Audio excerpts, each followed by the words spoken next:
Welcome, and we at the PCC are very excited about today's event, and I know that we are heading towards the Christmas season and people are feeling tired, but hopefully today will really energize us because it is such an important topic.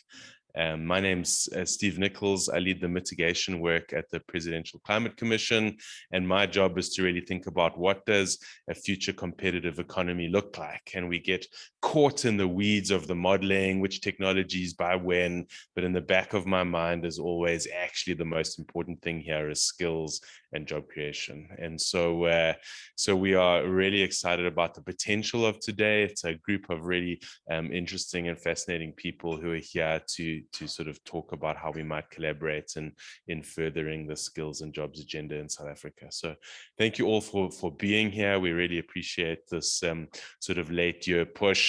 And just to mention that there are quite a few people online. So we have about 50 people online watching, and we'll be asking questions as well. So a bit of a hybrid event today.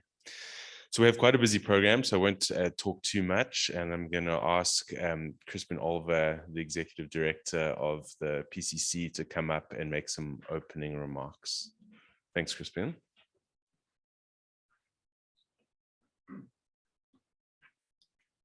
Thank you, Steve, and a very good morning, everyone, and a warm welcome to those of you in the room and online. It's great to have you all with us.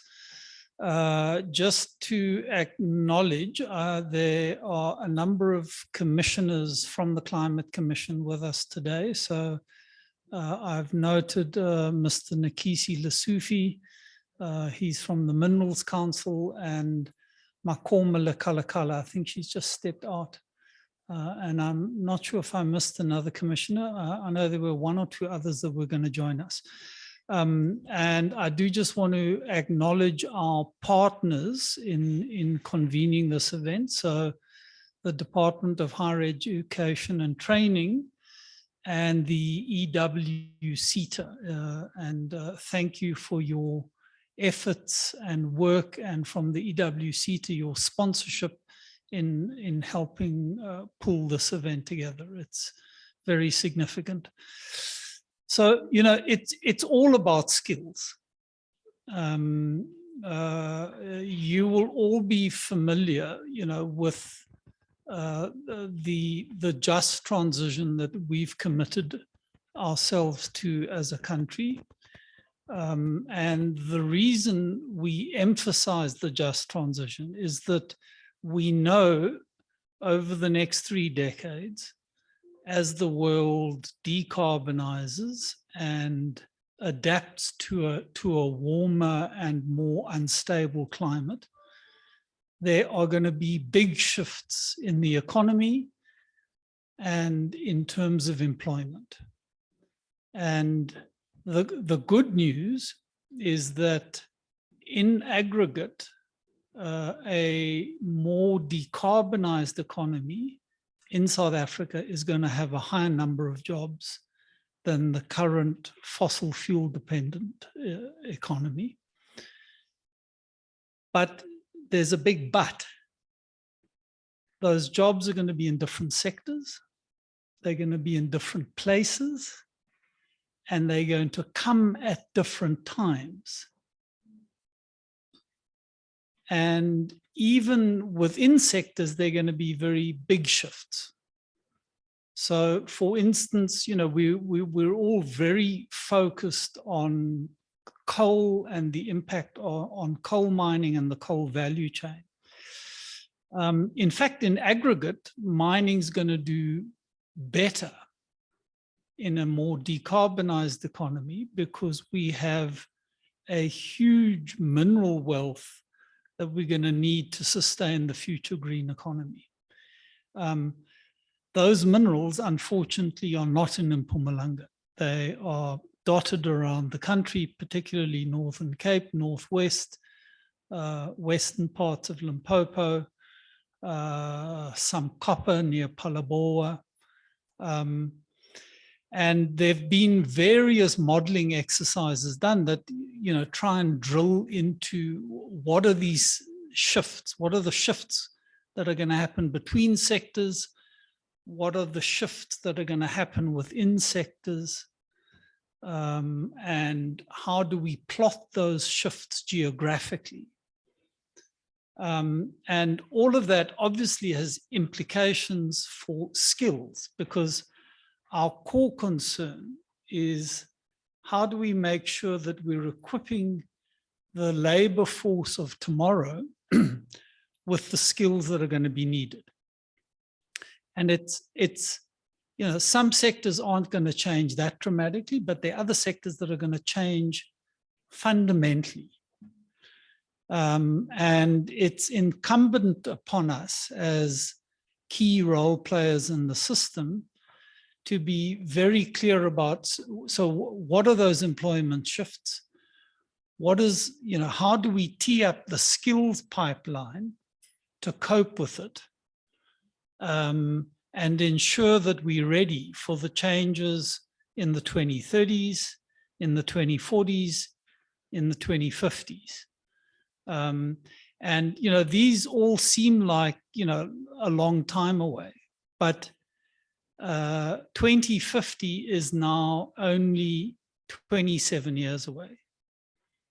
And that's the lifespan of someone, you know, who's born today, going through primary and higher education and tertiary education and qualifying and being ready to enter the labor market at a you know, senior level.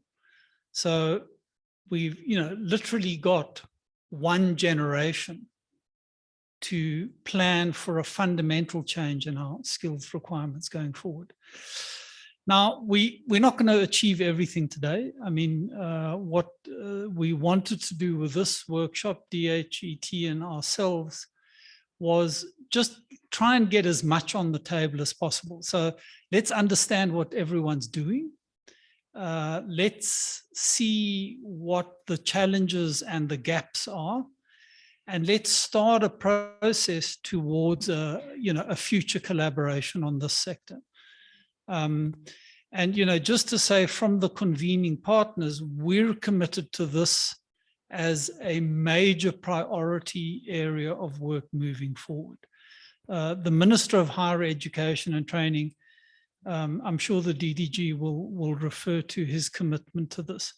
But when we had the conference on the just transition earlier this year, one of the things he said at that conference is, I commit as the minister that we will convene a symposium on skills for the climate transition. So we're here giving effect to his commitment. And, you know, equally from the Climate Commission side, we're deeply committed, and the commissioners that I report to emphasize this as one of our top priorities that we need to focus on as the Commission. I do just want to say we've got a number of young people with us today in various guises. So various youth organizations, as well as young people playing very influential roles already in the economy and in our institutions. And it's a great pleasure to have you all with us. The youth have been tirelessly, every time they engage with us at the Climate Commission, their one point of emphasis is, you guys aren't taking the skills challenge seriously enough. We're not seeing enough investment in the skills development. This, in the consultations on the JET IP, they say there's not enough of an allocation to skills in the JET IP. And, you know, I just want to thank you for tirelessly putting skills on the national agenda. And us old people, we might be a little bit slow and doddering, but we're trying to respond to the challenge that you've placed on us. So with that, I've spoken for long enough. I really look forward to the discussions and to hearing from all of you about the different things you're involved in. So thank you.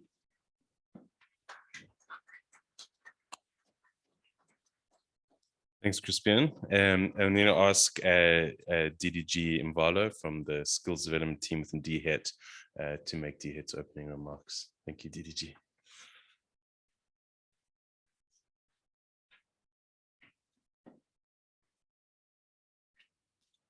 Well, Program Director, esteemed colleagues or honorable colleagues, I don't think is there anyone dishonorable amongst us. So we will all remain therefore honorable colleagues, especially with the commitment to a just climate transition. And I must say we are quite very excited as the department to be party to this occasion. And I must say from us, from the very word go, we committed that we'll need to have engagement of this nature. But then we promised that this is not Alpha and Omega. We are going to have many of these engagements. So we are pleased that finally we are convening this Indaba, focusing on a just climate transition. Well, in fact, this is signaling that skills development is an important enabler in our just transition framework.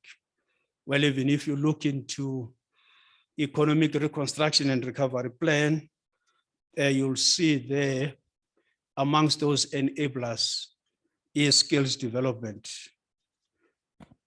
Our skills strategy, of course, to support economic reconstruction and recovery plan as concluded at NEDLEC in January 2022. Well, I know it was a marathon. We started in April 2021, but we're quite very happy that, you know, by February, we finished almost everything with regard to the skill strategy to support economic reconstruction and recovery plan. So one of the interventions there, quite very critical for us as we convene here, is embedding skills planning in our economic planning processes and vice versa. Well, I know, you know, when I have an opportunity with the minister, I always say to the minister, you see, minister, each and every cabinet memo that gets to the cabinet, let's make it a point that it does have skills implications. Because it happens that you hear about the project when almost everything is done and dusted. And then someone is starting to ask, where is skills? We don't hear anything about skills. Hence then, therefore, in our skills strategy, we have made it to be one of important interventions, embedding skills planning in our economic planning processes. So one can safely say this Indaba is doing exactly what is envisaged in our skill strategy to support economic reconstruction and recovery plan. Well, I must also emphasize the point, especially as also emphasized by the skill strategy, National Skills Development Plan, as well as the white paper for post-school education and training system. Because our approach, it has to be a demand-led approach. I know my minister, my DG, they are always quite very eloquent in raising this demand-led skills intervention. Because if we are doing so, we are going to identify skills or occupations which are required for our economic development.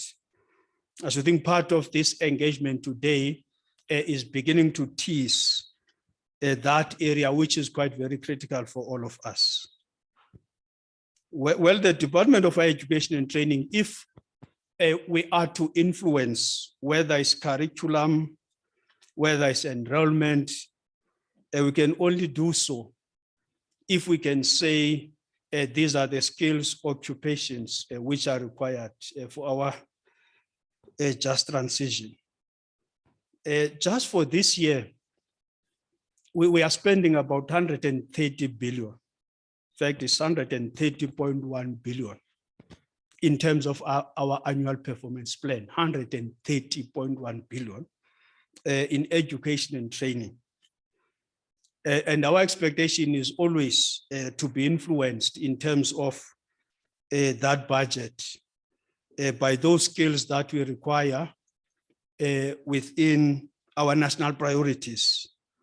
And then obviously, a just climate transition is one of those priority areas that we have identified as the department. Well, we'll be surprised, it's an anomaly also that out of that 130.1 billion, 92 billion goes to universities. 92 billion. Well, obviously, NSFAS will be also included, which is going to cover TVETs as well as our universities. But 92 billion is quite very huge going to our universities. And 12 billion is going to our TVET colleges. Well, so minute to our community education and training colleges, about 2 billion. Well, I know if you were to ask us, you know as to why, because this pyramid, we need to change it so that we have more money going to our TVET system or our college system so that we can be able to produce those skills which are required for our socio-economic development. But then obviously that is the reality. So the point that I'm emphasizing on is that once you identify skills and occupations that are in demand or required for our just climate transition, we'll be able to influence, this budget. I know it's going to be more for 2023, 2024.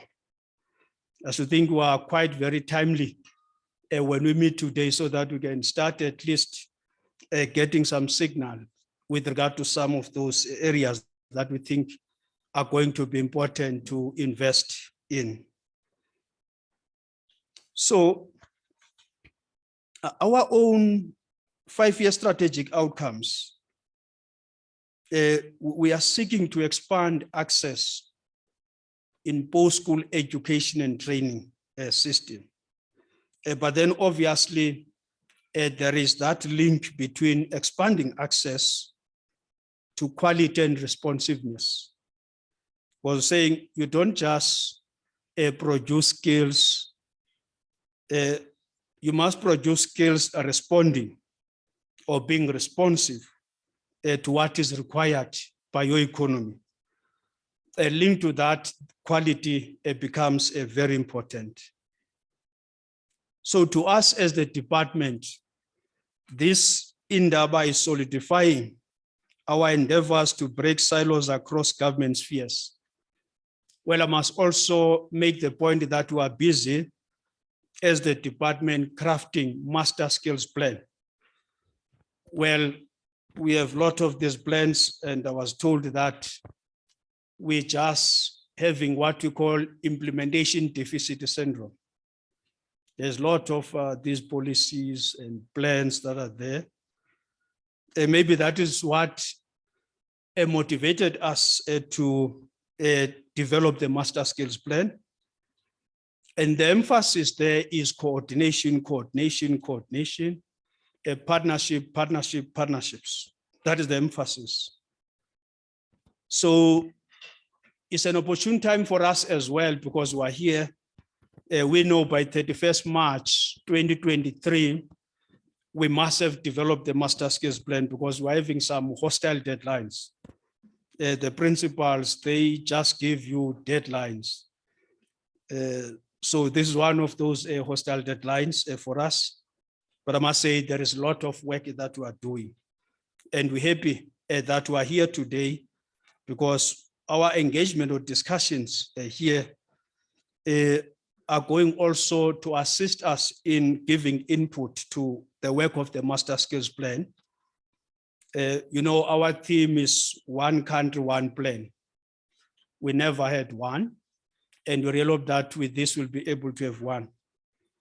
someone wants to come and invest in our economy, you know, when you talk about skills, education and training, he or she would wish to have this one document whereby he or she can look at and say, really, as the country, we are serious with regard to skills development. Well, obviously, we are confronted with huge skills mismatch. At 32% in the workforce, people are working in areas they never studied for. 28% of those who are in the workforce are underqualified. 24% overqualified. So we're confronted with serious skills mismatch as the country. The work that we're undertaking today is also going to assist us in terms of addressing this serious skills mismatch. Well, it's very interesting. We were in Austria a week ago or so. And then we know unemployment there is somewhere around about 9%. I know they're using two statistics. The Euro states will always be higher. The other states will always be below the Euro states, but it's more or less at 9%. Amongst other things I was raising with them was this challenge of a skills mismatch. But then they were saying, no, we also do have here in Austria a skills mismatch. It is an international matter, but then of course it will vary in scales and degrees. As you could see that our numbers are quite very high. Importantly for us is to understand skills development as broadly inclusive of education and training from early childhood development through higher education and training, research, innovation, and knowledge creation, such that the imperatives of socio-economic development are addressed. I know if you, without exposing my age, those who would know or might have heard about the Reconstruction and Development Plan. It makes the point that education must be available from cradle to grave. That's your Reconstruction and Development Plan. We are just colleagues from Hydrogen Economy Inaugural Workshop in Cape Town on Science Diplomacy for Economic Development through Hydrogen Economy, organized by Department of Science and Innovation, which is connected to the opening of Pan-African Hydrogen Economic Conference. The forecast there started yesterday, later part of yesterday, is on industry perspective, experience and skills required for the hydrogen economy. So there is a lot of work that is being done with regard to hydrogen economy in our country. So I think also we can take some of the lessons with the work that is being undertaken there. And then of course the Pan-African Hydrogen Economic Conference is led by DHET, is Chemical and Industries EWSETA. Interesting there, every speaker, almost a speaker after speaker, they will be raising the issue of skills which are required for our hydrogen economy. And you know, jobs that are going to be created there, whether you look up until 2030, about 20,000, 2040, about 30,000 and so on. But then very important for us as well here is to look into the entire value chain so that we can look into what skills do we need in each and every part of our value chain. So that is going to be critical for us. I know for, amongst others, for the hydrogen economy, around your fuel cells, there is already a lot of work that is being done there, working, of course, with our TVET colleges. And it's something that we think as well, with a just transition, we'll be able to identify some of the skills occupations that we can provide them through our TVET system. Well, I know if you ask me, I know there's a lot of investment that we are doing in our TVET colleges. We started one of the greatest projects, centers of specialization, which we launched in 2019. And I must say we're doing quite very well, but the numbers are still low. We would wish to have more numbers than the numbers that we are producing. Because if you look, we're producing about how many? About 19,536,000 artisans per annum. If we look into the year that has ended 31st March 2022, obviously preceding that, we produced about 15,106. We know it was basically a COVID year. Just before that, it was 24,000.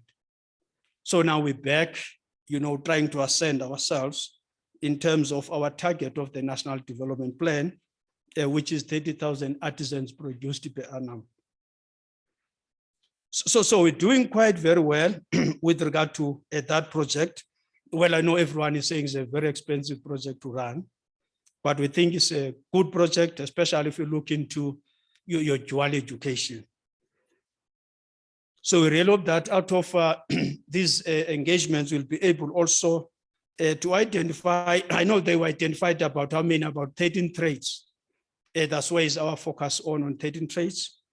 We might as well, in terms of our just transition, maybe identify some, whether you call a top 10 or top 50 or top whatever, occupations that will require, then short, medium to long term.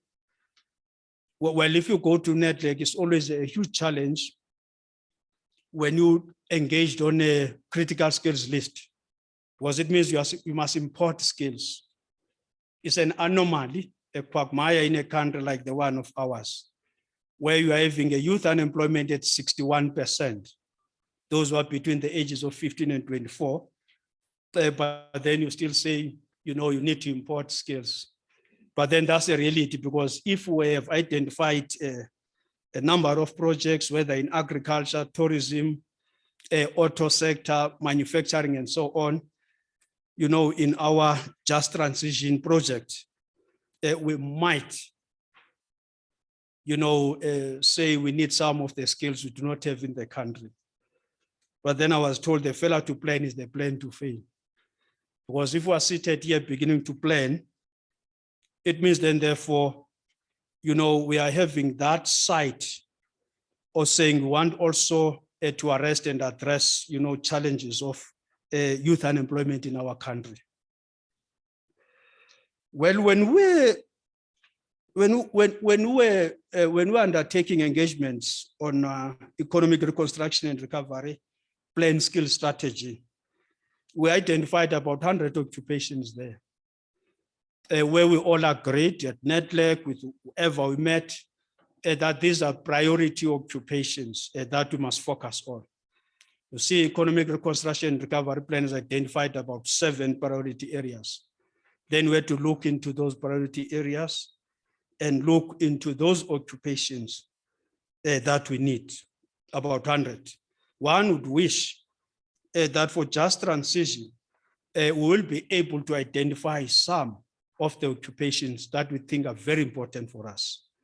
The number might not matter, because what is important is that at least we must know, those skills, those occupations we need, so that we can influence the post-school education and training system. I said we've got 130.1 billion there. We cannot influence if we are not clear as to what is that we need in terms of skills required for the just transition in our country. So therefore, this Indaba becomes quite very important for all of us. And I was also saying it will be maybe important for us to learn, especially with regard to the skill strategy, because we have not only identified occupations which are required for economic reconstruction and recovery plan. We have also identified interventions. We have also identified related activities. So all what this means we might identify the skills that we need, for our just transition. We are going to be forced to also come up with interventions to say, this is what we need to do. These are the skills, but this is where are we going to get them? Are they in our universities, our TVET colleges, and so on? So in conclusion, in our skill strategy, therefore, we've realized that we need a post-school system or skills development system and a labor market which are more agile, proactive, responsive, and resilient than ever before. This is what you require, because we must be responsive, we must be agile. I know sometimes you are blamed, we're busy, your lead time when you develop your curricula, it takes maybe about a year. By the time you finish with that, you are going to implement. We no longer need that occupation because there are emerging occupations already. So that is why the question of agility becomes important for all of us. Obviously, without compromising the quality. I know in the skill strategy, what we said amongst others, when we are confronted with the issue of skills programs, well, some of our social partners will say, no, hold on. Your skills programs, we know in the past we had a lot of the skills programs. One will be trained in a hotel, 60,000 or so. And then thereafter, that skill is not a skill that we really require. And then said, okay, that's fine. Let's just try to have a caveat here to say if industry is saying this is a short skills program, we need it, and then let's assist, because you need to be agile. And high rate of unemployment, with the second quarter, is slowing down, and we hope that in the next quarter is going to slow down. We're also seeing the economy is sort of recovering, though we know there are about how many? There are about 6 industries, mining is included, which have not yet recovered. So it's quite very critical for us as was stated also here. So this is just like some of the pointers that we felt maybe is very important to share with this esteemed audience. And also, indeed, we're looking forward with the outcomes of this engagement. As we have said, the work that we are doing here, colleagues, we must know is going to influence, our post-school education and training enrollment, curricula, funding, and so on. So in those few words, thanks very much. I know I was given program director 5 minutes. I really hope that I've taken 2.5 minutes.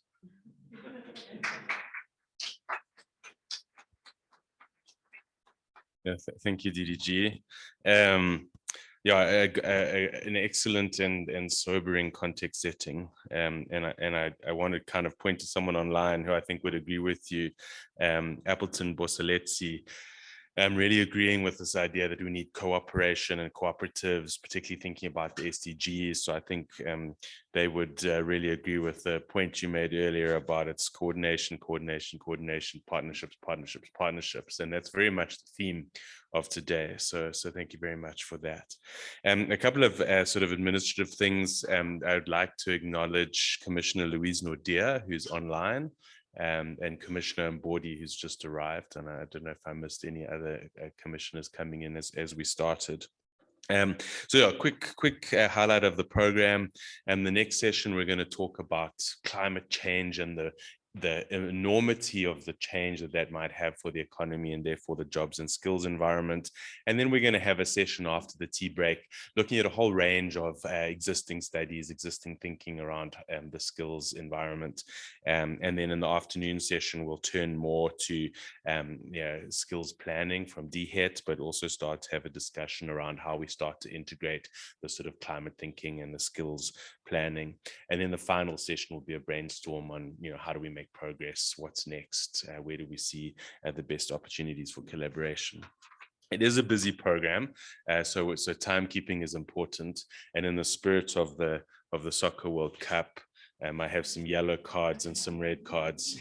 And so when you have 5 minutes left, I'm going to give you your 5-minute yellow card, 2-minute yellow card. And if I give you the red card, then you know you're in trouble. And I don't want to see any examples of football people shouting in my face. I'm a different kind of ref. I did once have someone speaking at a conference, quite a senior person in a corporation, and I gave them the red card and they still wouldn't move. So eventually I just stood next to them like this and then just slowly moved over. And they were talking like this. So hopefully we won't have any of those kinds of shenanigans today. Okay, so timekeeping is important. I just want to also talk a little bit about skills and thank some people. So many of you have met Simpiwe. Simpiwe is the brains behind today. So a big thank you to Simpiwe for putting all of this together. I don't know if you quickly want to acknowledge Simpiwe. But also to thank the rest of the, there we go. The rest of the team that have been supporting. It takes a lot of effort to put a day together like this. So obviously lots of support from the DHET team as well. But I want to thank Ntabi Singh and Dumasani and Nobandile who make the thing work, been running the IT, making sure online works. So really big thank you to everybody, the real skills in the team.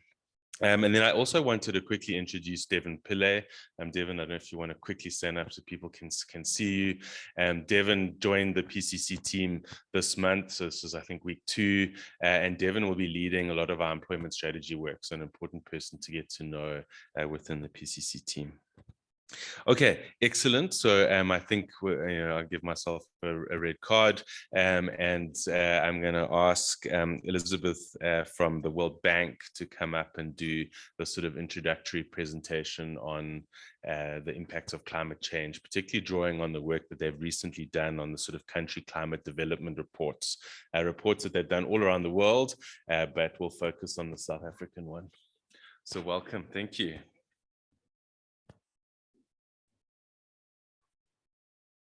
Thanks. I'll look out for the cards and put my timer on.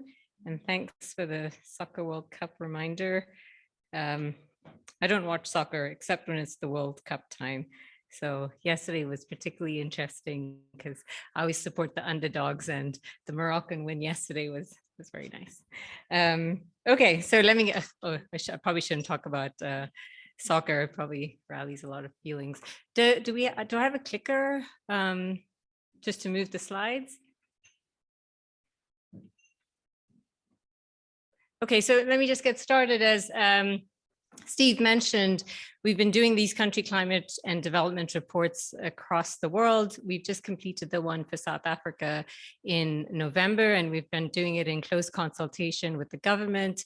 I'm going to speak on behalf of a group of colleagues who've been working on this report. As you can imagine, it's a very multi-sectoral team that worked on this.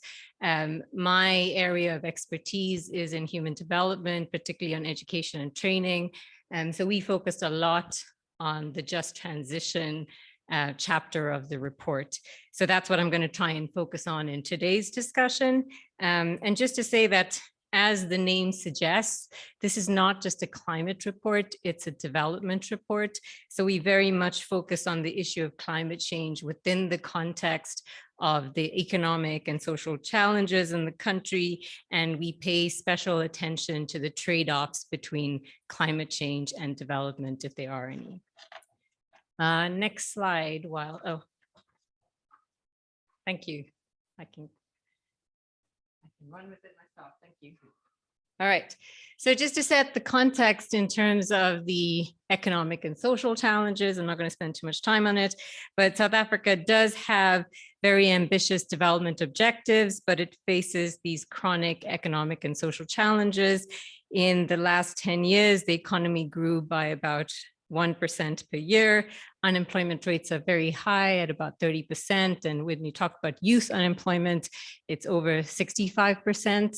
Inequality is amongst the highest in the world. It is actually the most unequal country in the world.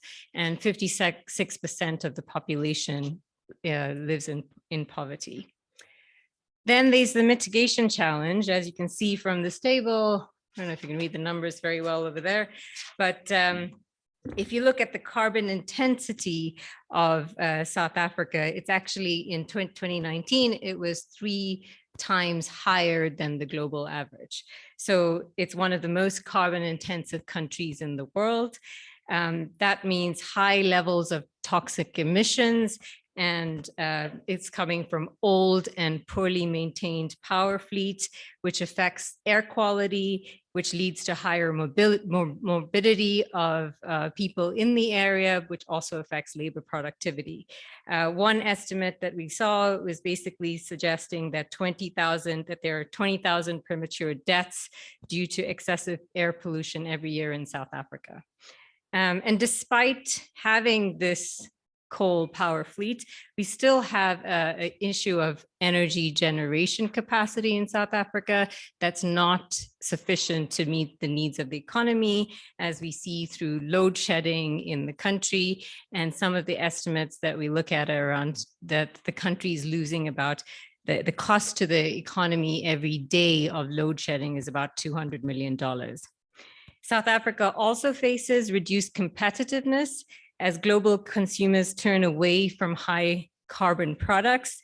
And we see this move in the automobile sector, for example, with the UK and the EU announcing a ban on petrol, diesel vehicles and vans by 2030, 2035, respectively.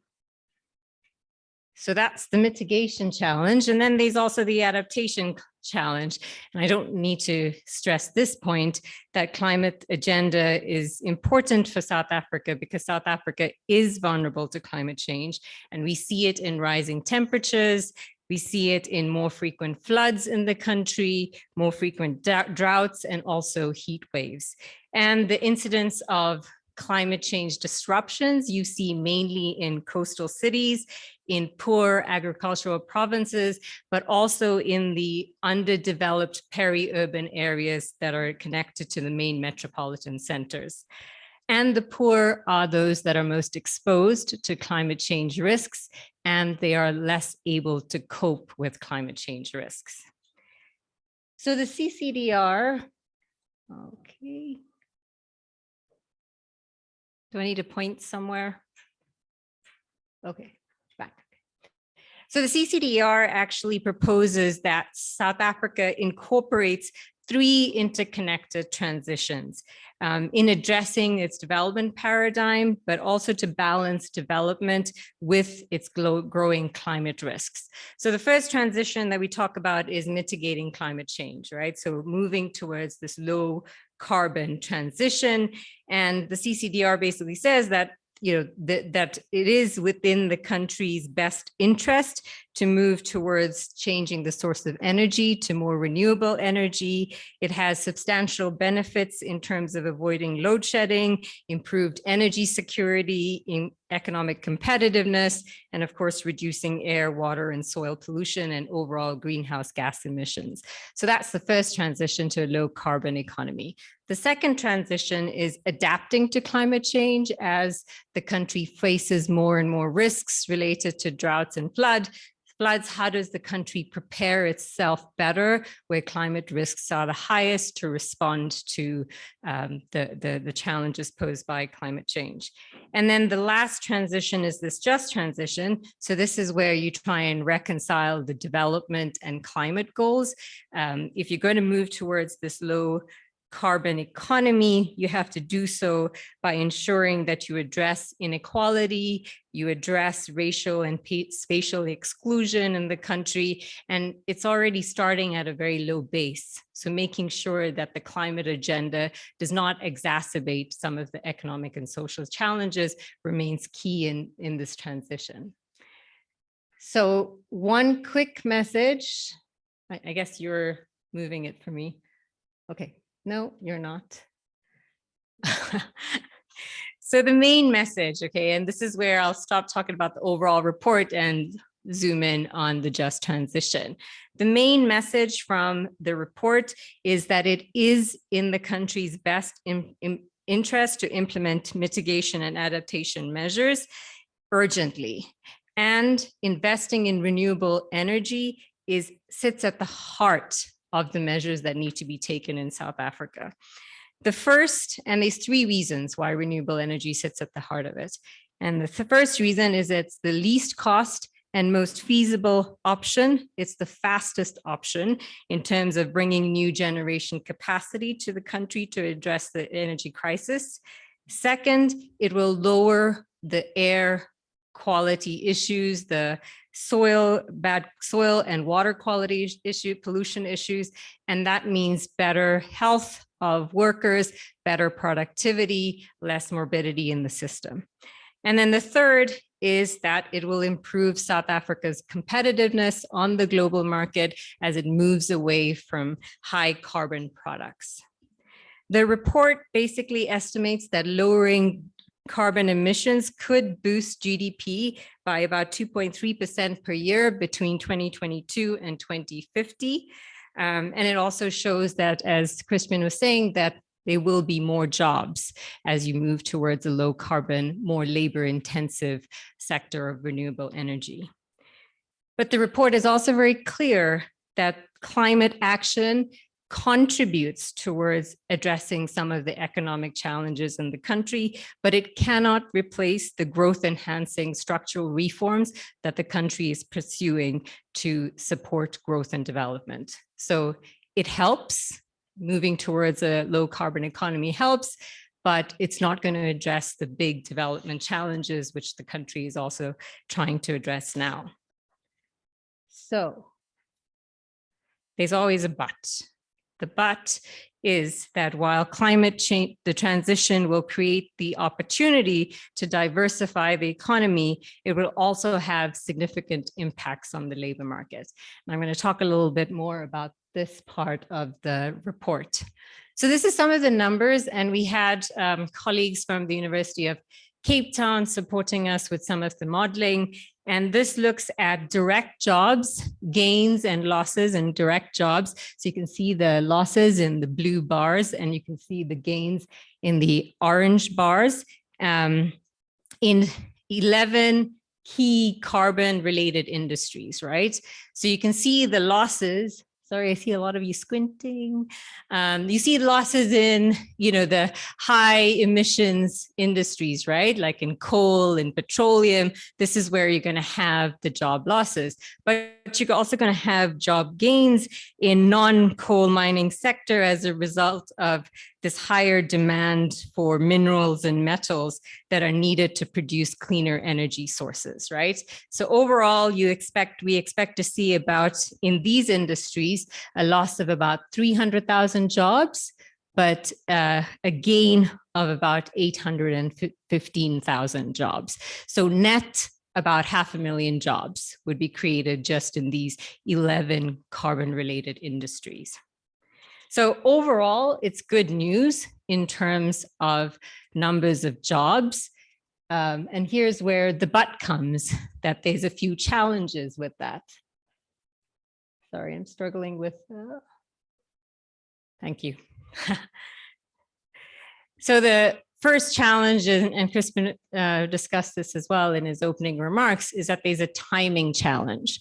So over here in the blue bar at the bottom, you'll see the job losses over the period of from 2022 to 2050. And in the green line, you'll see the job gains. And you can see that the job gains are really going to be after 2030, when you've had the investments into renewable energy and you start to see the spike. Really, the spike is after 2037 onwards, where you have about 40,000 new jobs. But on the other hand, you see the job losses are really going to be dipping around 2030, when it's projected that Sasol moves, it closes its coal to liquid operations, and when we see the bulk of the decommissioning of the power plants. So there's a timing issue here, right? Job losses are going to be in the 2030s early part, and job gains in numbers is going to be in the latter part of this timeline. And that's one challenge that needs to be addressed. What I talked about right now was just around direct jobs. And so these are people that are probably working in the power plants, in the coal mines, but we don't know enough about the indirect jobs, right? So the people that are not contracted directly by ESCOM or other power plant, other coal mines, but actually providing services to firms, right, that are doing work in the power industry. So we don't know enough about them. Direct jobs, people have access to unemployment benefits, the UIF. They have other benefits that they could access, like severance pay, retraining programs. But indirect jobs, people who are supplying services, food, transport, education services to communities in that area, we don't know a lot about them. And what we see from other countries is that indirect jobs could be anywhere from about 0.6 times the number of jobs in direct jobs up to 2.5 times the number of direct jobs, right? So if there's 100 direct jobs, you could probably have 250 indirect jobs that could be affected through this transition. So knowing more about the profile of the people that have indirect jobs in the area is really important as we plan for the transition. It's not just the direct jobs that will be affected. I'm going to skip 2 slides and come back. So you're going to have to move me one more. Yep. Sorry, back to the Mpumalanga slide. One forward. Sorry, this happens when you do presentations late at night. So the indirect jobs that I was talking about, I mean, the particular challenge in Mpumalanga is that 68% of all coal mining happens in these 4 municipalities, right? So there's a location issue. Once these coal mines are closed, power plants are closed, there's the services around this area that's important, but there's the other location challenge, which Crispin mentioned as well, is that new jobs in renewable energy may be elsewhere. Western Cape, Eastern Cape, Northern Cape, that's what we're hearing. That's where a lot of the investment is already in terms of wind and solar. So the importance of making sure that you have a very well-prepared transition plan that's embedded within a regional economic diversification and development plan is critical, right? So it's not just about people who are going to move into renewable energy, it's about the entire regional development of the province, which also needs to be addressed. So if you could go back, please, 2 slides. So there's a location challenge, and there's also what we call the skills and wage challenge. The skills challenge is really around the skills mismatch, right? And this is work that we have done in Poland with the coal mines over there, where we looked at what are workers, sorry, I think we maybe go one more back. Yes, here we go. Where we look at what are workers' preferences in terms of jobs, right? So we did what we call a discrete choice experiment, where we asked power plant workers and coal miners what their preferences are in terms of, are they willing to move for a job? Are there differences in preferences based on gender, on age, on education levels? Are they choices that they make in terms of employment security? So are they willing to move to a private sector firm, public sector, NGO? Are they looking for a job within their specific area of education and training specialization? Are they willing to work for lower wages? And this particularly becomes important for coal mine workers whose salaries are much higher than the education and training levels that they receive. And are they willing to substitute their salaries with better fringe benefits? So understanding this really helps to think about, what might the trajectory be for some of these workers. And I want to give you some of the findings that we got from Poland. I'm just going to read them out. Travel time to work is the most important attribute in choosing a job. And it's even more so the case for women, for higher educated people, and for older workers. So travel is really important. For the mine industry workers, so this is for the coal miners, they had a strong preference not to relocate. And amongst them, women did not want to relocate, less educated people didn't want to relocate, and older workers didn't want to relocate. Finding a job aligned to one's education and training specialization was particularly important for women and for older workers.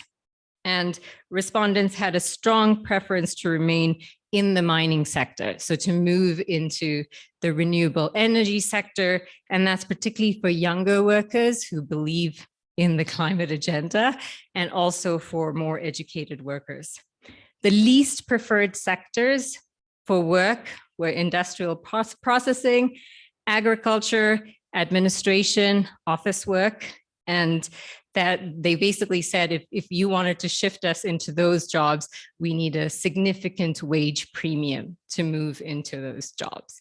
So worker preferences are important to try and understand, even though, I mean, you know, the worker preferences needs to be set within what jobs are available, right? Of course, worker preferences will also always look for the best option, but we set this within the framework of what jobs were available in the current and what was projected for the future markets.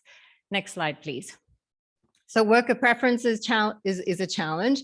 And then there's this skills challenge, and it's a skills mismatch challenge. So what we did in Poland is we looked at job descriptions at the ISCO 08 level, for those of you who are in labor, in looking at labor data. So we looked at the job descriptions of all workers, including workers that were at risk of losing their jobs. So we, in the end, looked at 2,700 occupations. And what we did was to compare occupations by the task content one by one. So then we have what we call a similarity index. So if you look at the tasks that a coal miner does and you compare it with other jobs, how similar or different are the tasks? So if you think about it, if a task is quite similar from the job description, then perhaps you'll need less by way of training, and perhaps the transition would be easier. If the similarity is not there, if there are big differences in the task content, then you'll need significant amount of training, and perhaps in some cases it may not even be feasible. So what we did was to, as I said, look at jobs that were available in the current market or in the future market. And if you can just do the click, this is what we found for an underground miner.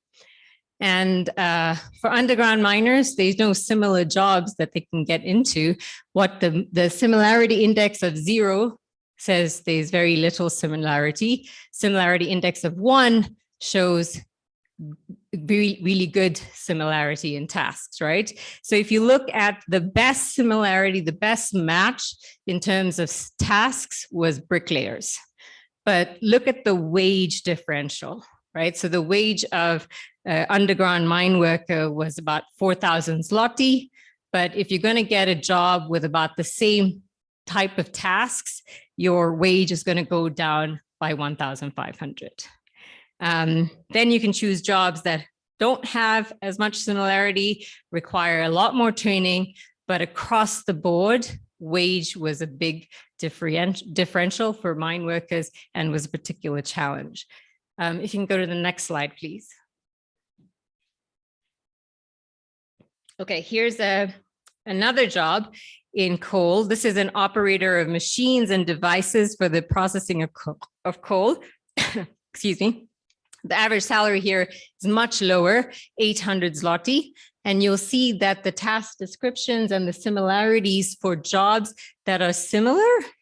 So in this case, an operator of cement production equipment, the salary is actually significantly higher. They would get almost 2,000 zloty more if they were working in those jobs. So we did this across a lot of jobs to try and map out, firstly, what kind of training is needed to support the skills matches, but also what are some of the implications in terms of wages that we'd have to deal with in terms of the transition. All right, next slide, please.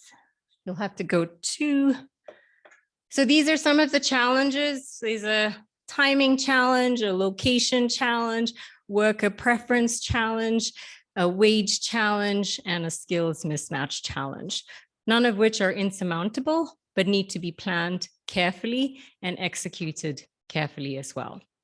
So one more slide, please. No, one more. Okay. So here are the 5 main channels through which public policies and programs facilitate the worker transition, right? And the first in the middle in red is increasing worker capacity. So it's not just about training, retraining, reskilling for workers who are in the coal sector now, but it's also for the future industries, and it's the long-term training that's required to support these future industries, right? So not just for workers who are going to transition, but for the future needs of the country. And in South Africa, there's a lot of plans that are out there. There's master plans in the automotive sector. There's going to be a new master plan on renewable energy. There's the hydrogen commercialization plan that's about to come out. So lots of plans around how sectors can move forward. But how does that translate then into a sector skills development strategy, which sits in the heart of what CETAs do, right? CETA is preparing these sector skill strategies, so you can actually translate what's at a high level document in terms of occupations and jobs to the very level of international standards on classification of occupations.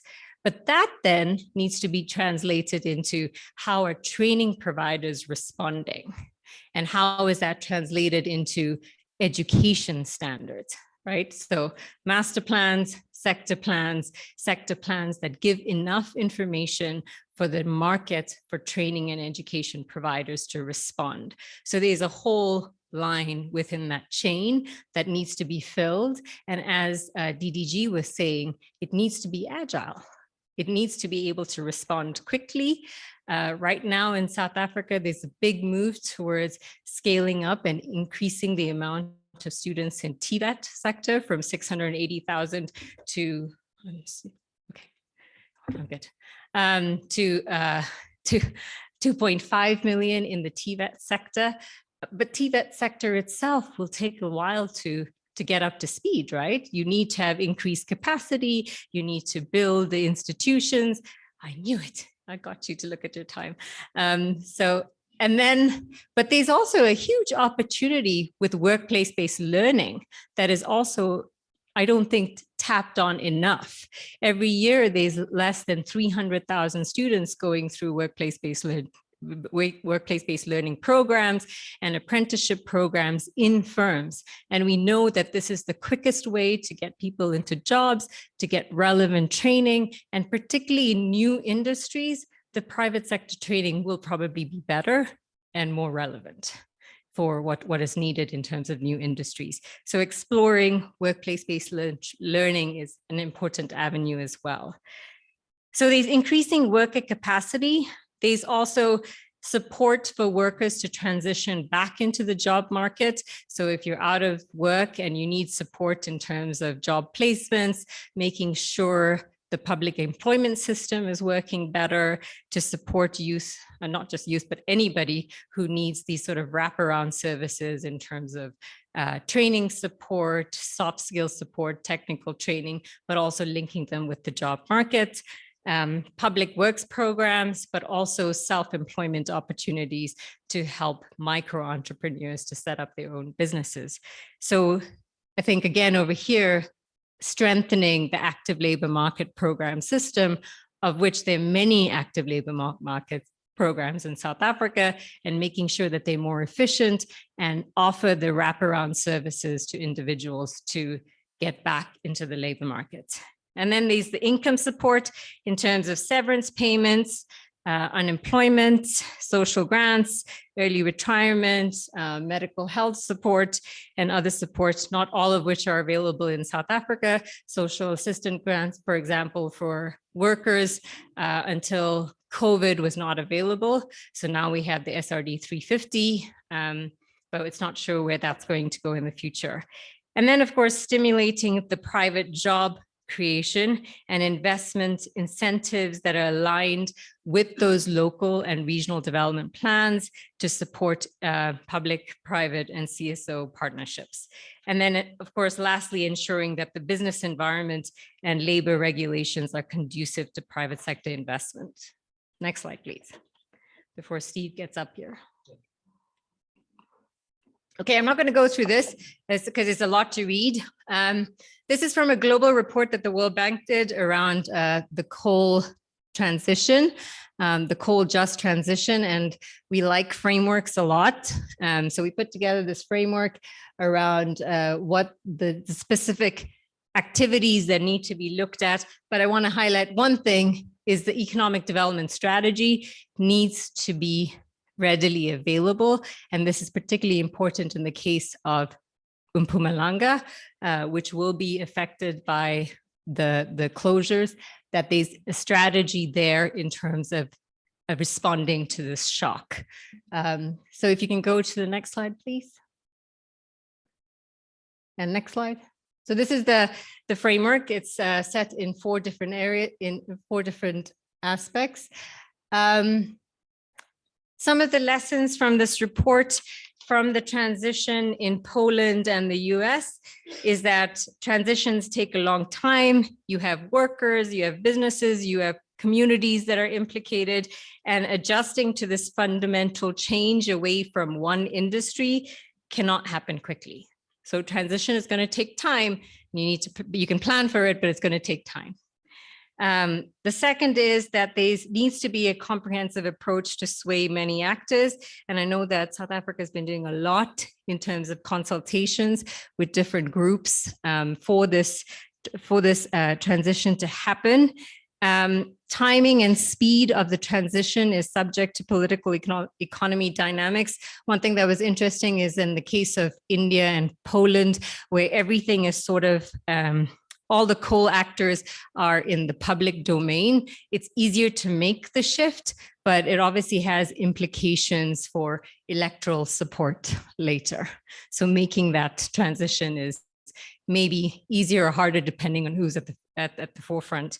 In the case of the US, where the coal actors are sort of captured by private interests, and in the US where it's captured by an elite coal-connected families, there are obstacles both in terms of design and implementation that affects the transition.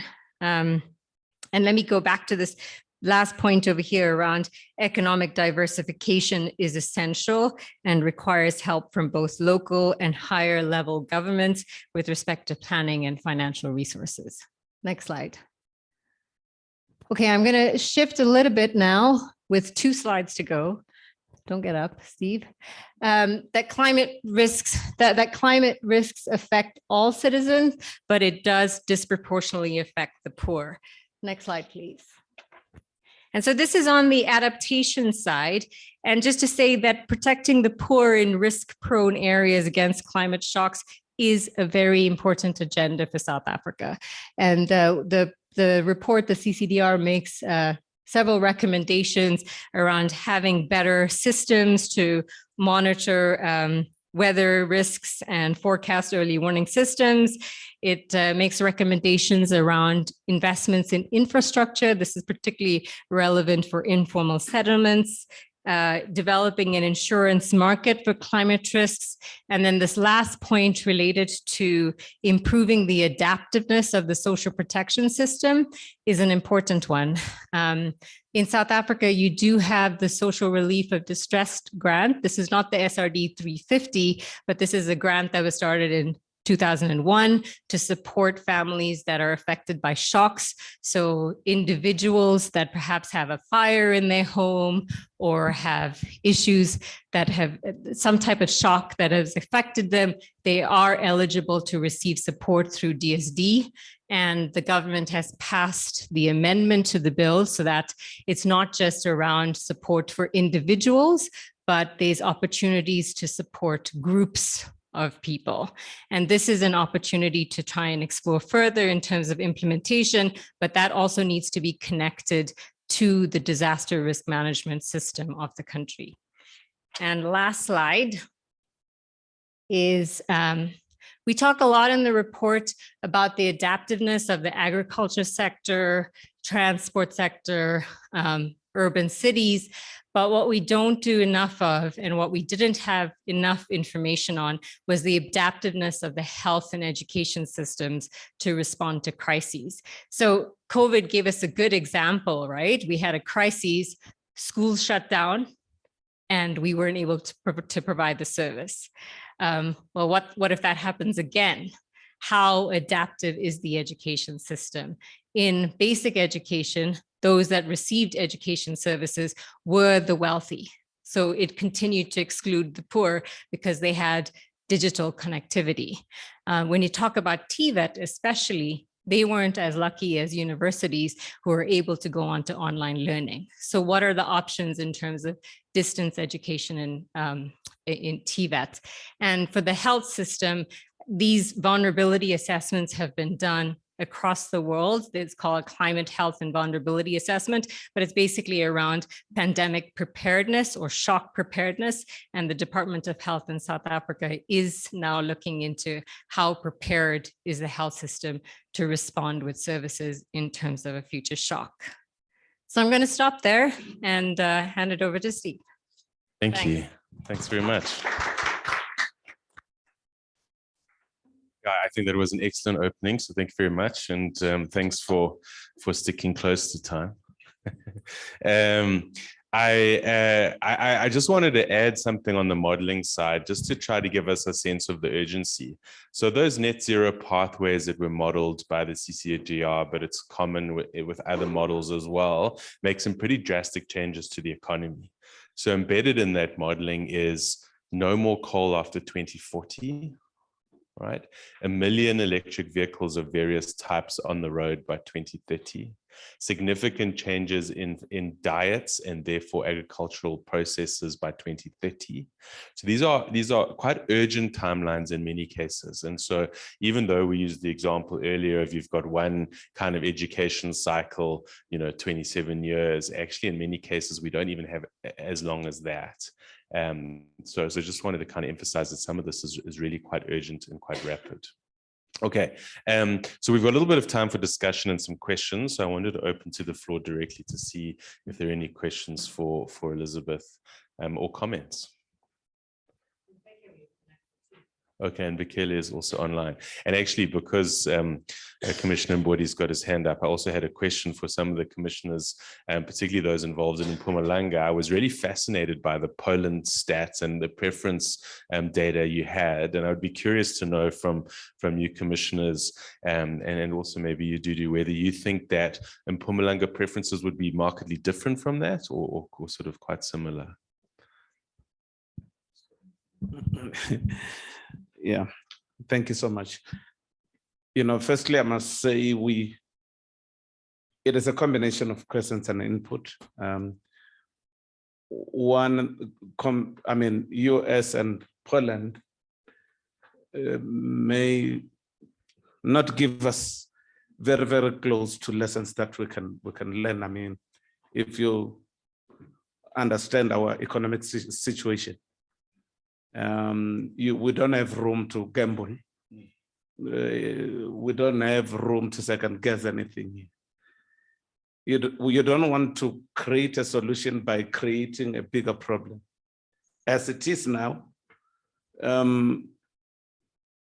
when you see energy poverty in the manner in which it is now, and you are in a trade union movement, the kind of letters that we receive each and every other time when it is time for layoffs and people are being retrenched. And the reasons connect to issues like energy poverty.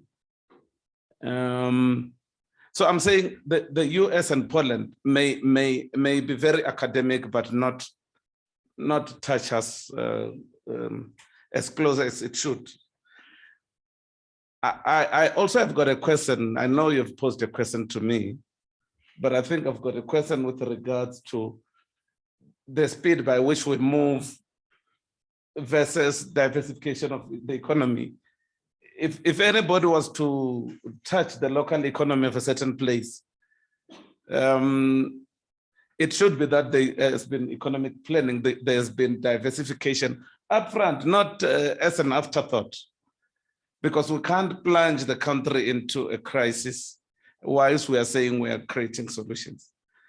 I think the other one is a question with regards to the jobs. You know, as trade unionists, we always subscribe to ILO definition of decent jobs. Now let's talk about the decency of the jobs with regards to the ILO definition.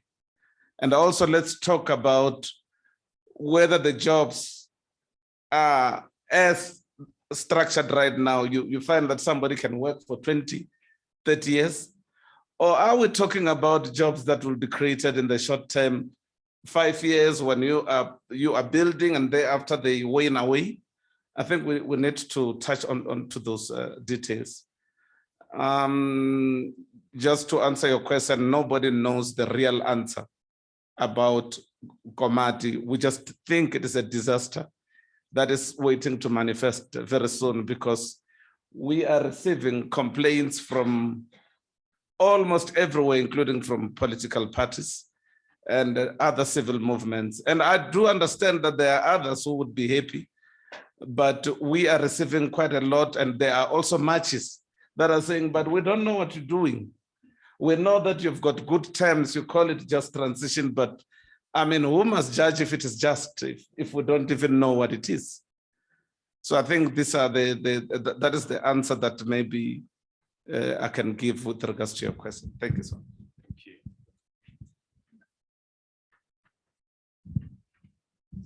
So apparently, and I didn't notice this, we have desk mics. So I don't actually have to wander around. Yeah, apparently they work. So you can... May I please just use this one? I'm Dudusbia, coming from Mpumalanga. I'm responsible for coordinating climate change. And now is the part of just transition that we are doing. Thank you, Elizabeth, for the presentation. It's just that most of the time, because maybe I'm living in Mpumalanga and I've seen the devastation that is already taking place in the economy of the municipalities. And most of the time, these are kind of studies that are at a high level. That is, sometimes we are comparing a pawpaw and a lychees in size. So most of these studies, the systems are already in place, social protection, social net, all these other things are already in place prior to that. But when it comes to the areas I've seen in your presentation, you highlighted only Steve Jetel Sugali Quest Emalahleni and Govanenberg. We have the Palisang Wekhrotfley. They are already closing. They've already closed some units and people are out of work currently. These are the parts that you're not covering.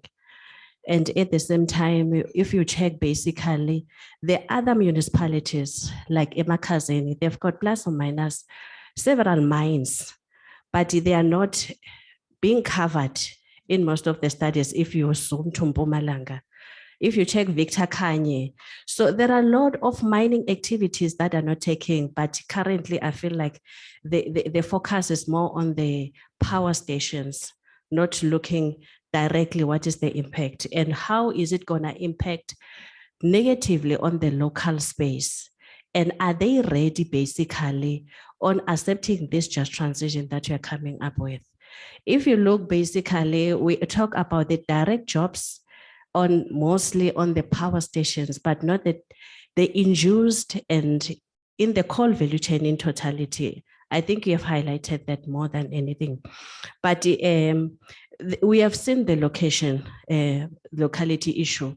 Most of the people are already moving, but there are people that are coming from other countries and other municipalities with an opportunity of work because they are not aware that we are transitioning, we are decommissioning those other issues. So there's a lot of issues. Most of the time I feel like we should zoom in Mpumalanga and have more lessons learned from that side so that we can come up with mechanisms or interventions that will change South Africa's economy.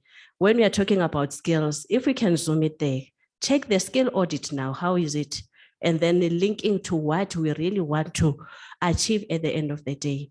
I think somehow with the Highveld still, when it was closed down, it's when we realized that we had a problem. We don't have sort of like how do we tilt to another sector if the other one is closed?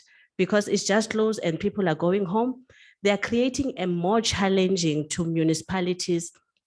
And because more than anything, there are others that are coming in. So that's why I said like this, it's complicated, it's massive. And if you check in Mpumalanga now, the exportation level, it has increased drastically. And community, when they come to us and say, why are we seeing more trucks transporting our coal, whereas you said we should close? You understand something? It creates a lot of confusion. So somehow, these are the issues that it has to start at a locally and elevated at nationally, because national is painting a very good picture. But when you go down, it's when you can realize that it's not what we are really, it's happening on the ground. So I'm so sorry, Steve, a little bit. With the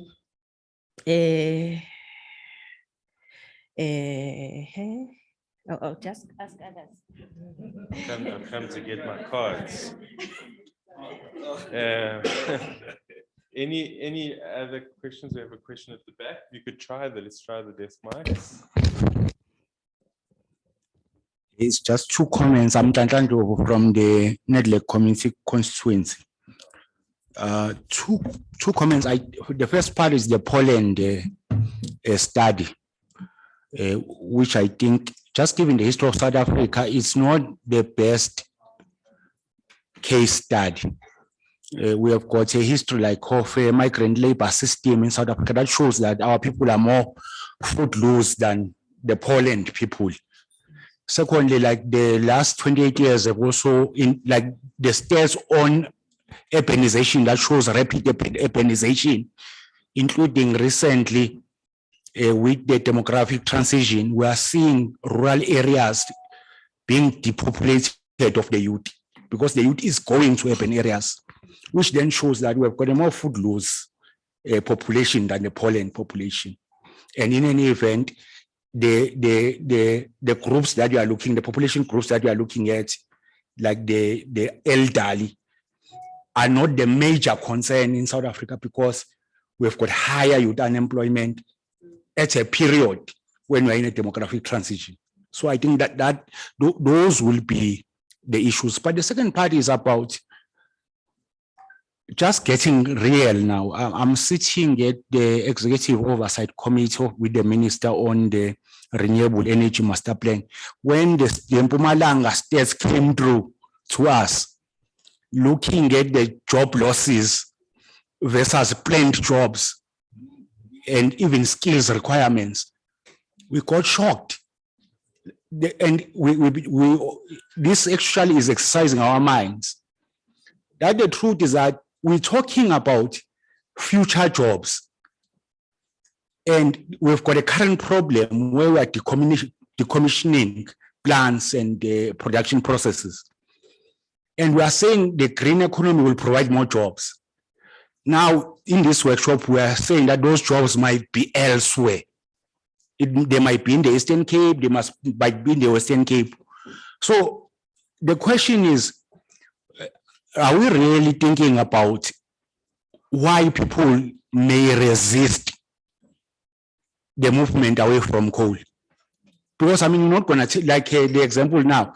If Mpumalanga has got the problems that it has, it's a worst case to sell even the concept of just transition. So what are we doing that is actually like the comprehensive planning, the identifications of those jobs, and then immediately working on making them available, including in places where we are losing jobs yesterday.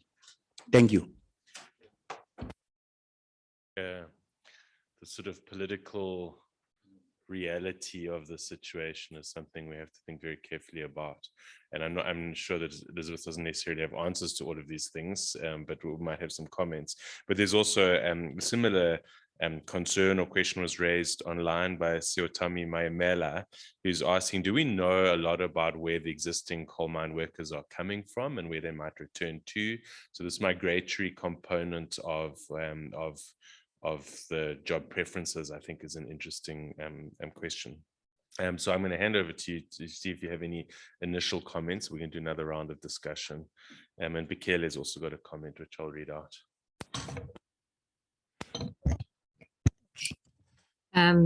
Yeah, I mean, I think that you all would know the answers to a lot of these questions around what's being done in terms of preparation in South Africa.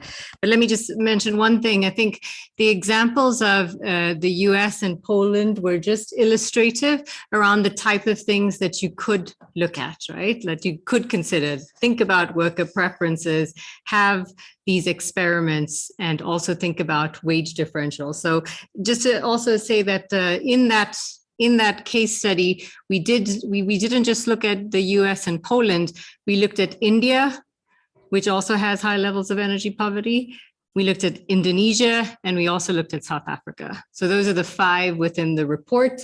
And, you know, just transition is quite new in this region. So I guess finding illustrative examples that are relevant to you, I think it's what you take from it and the valuable lessons that we've learned around diversification of economies that wasn't sufficiently done in places like Poland and the US, right? So you did have towns, coal mining towns that were basically became ghost towns, right? So learning those lessons also are important. But I don't have much else to add to the questions. And I think that we're going to learn more about the planning in South Africa for the just transition. But just to say, I think the first comment that was raised around diversification of the economy and planning for that is an important first step in the transition. And I know that there are discussions currently around an Mpumalanga regional plan, which I think will support a lot of that. Thanks. Yeah, I also wanted to pick up on this sort of economic diversification point, and I think it aligns with the sort of political economy point that was raised at the back. The timing of these things is important. What communities are experiencing is they're being asked to take a known short-term risk. These jobs will close for a future, somewhat uncertain job profile. These jobs will be coming. And that's not a fair position to put people in. And so this discussion around economic diversification, what else do we create? How do we train people for those jobs is really quite important. A couple of quick comments from the online group. Bikele Debele, who helps work on the CCDR report, the World Bank, makes the comment, transition takes time, it's difficult, and requires a whole of government and a whole of society approach to succeed. Hopefully what we'll start kicking off here. An early start with all-inclusive planning and readiness for the transition is critical. Human capital development in particular takes a longer time than we expect, some of the things we're seeing, and so preparing for it is imperative. Walter and Kumalo says, we have an unemployment and inequality challenge in our country. The just transition provides an opportunity for new job and employment opportunities.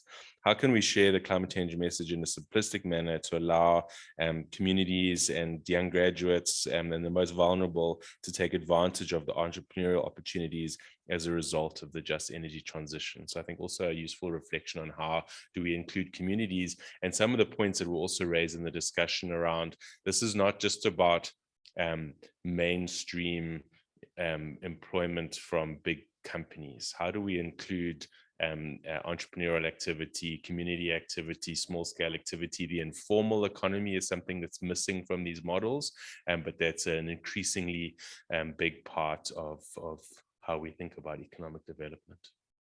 Okay, another quick round of comments or questions. Are there any? Yeah, Commissioner Mwale. I've said this is working.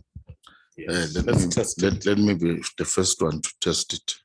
Good morning, colleagues, and apologies for coming into the room late, not arriving late. I was here on time.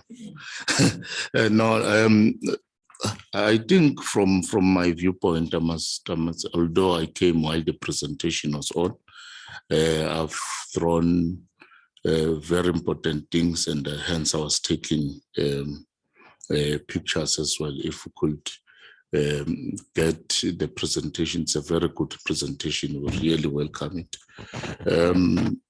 I'm a commissioner, yes, but I also happen to be the chairperson of Council of a TVET College in Mpumalanga, here in Harrisburg, where we are affected as well. I fully agree with the presentation that we'll have to reposition TVET colleges as training hubs for renewable energy, just transition, and probably what the EWSETA will speak to. I do not want to contradict the department which I report to. I see there's a presentation there. But as Harrisburg TVET College, we've increased our research capacity. We've done enormous work. There are a number of studies that we've done in terms of the program mix in line with what we have to provide in terms of your training in the next 2 to 20 years. And we've discovered that some of the programs that we are offering as TVET colleges are extremely redundant. We are training for the sake of stats maybe, but when you conduct your tracer study for the learners, you'll find that the learners are not working. I don't want to be long. We had graduations, and you go and preside over the graduation, but it is so hard to say, where are these learners going? And then you then have to check what is it that you need to do. This is what we've done at Harrisburg Crispian. We have a new campus in Balfour. We took a very important decision that Balfour shall be a renewable energy campus. But the problem is that, and we'll agree that we'll have to, because skills are mobile. We'll have to get lecturers from other colleges to Balfour, and that will take a lot of money in terms of the skills and reskilling, and take some of the lecturers that are in Balfour to other areas. And we do have a study for that. I do not want to waste time. And the study is practical. It builds from your Mpumalanga Green Economy paper which you've provided. It's a very good paper, but I can tell you our worry is that as much as we have these things modeled, are we implementing? Is there anyone doing something about it? And as TVET colleges were saying, we're starting somewhere. As much as we do not have money, your Komati now is a case in point. Let's go to Komati immediately. We should not model and produce papers that are not practical. Let's go to Komati. What is happening? Is there skilling happening?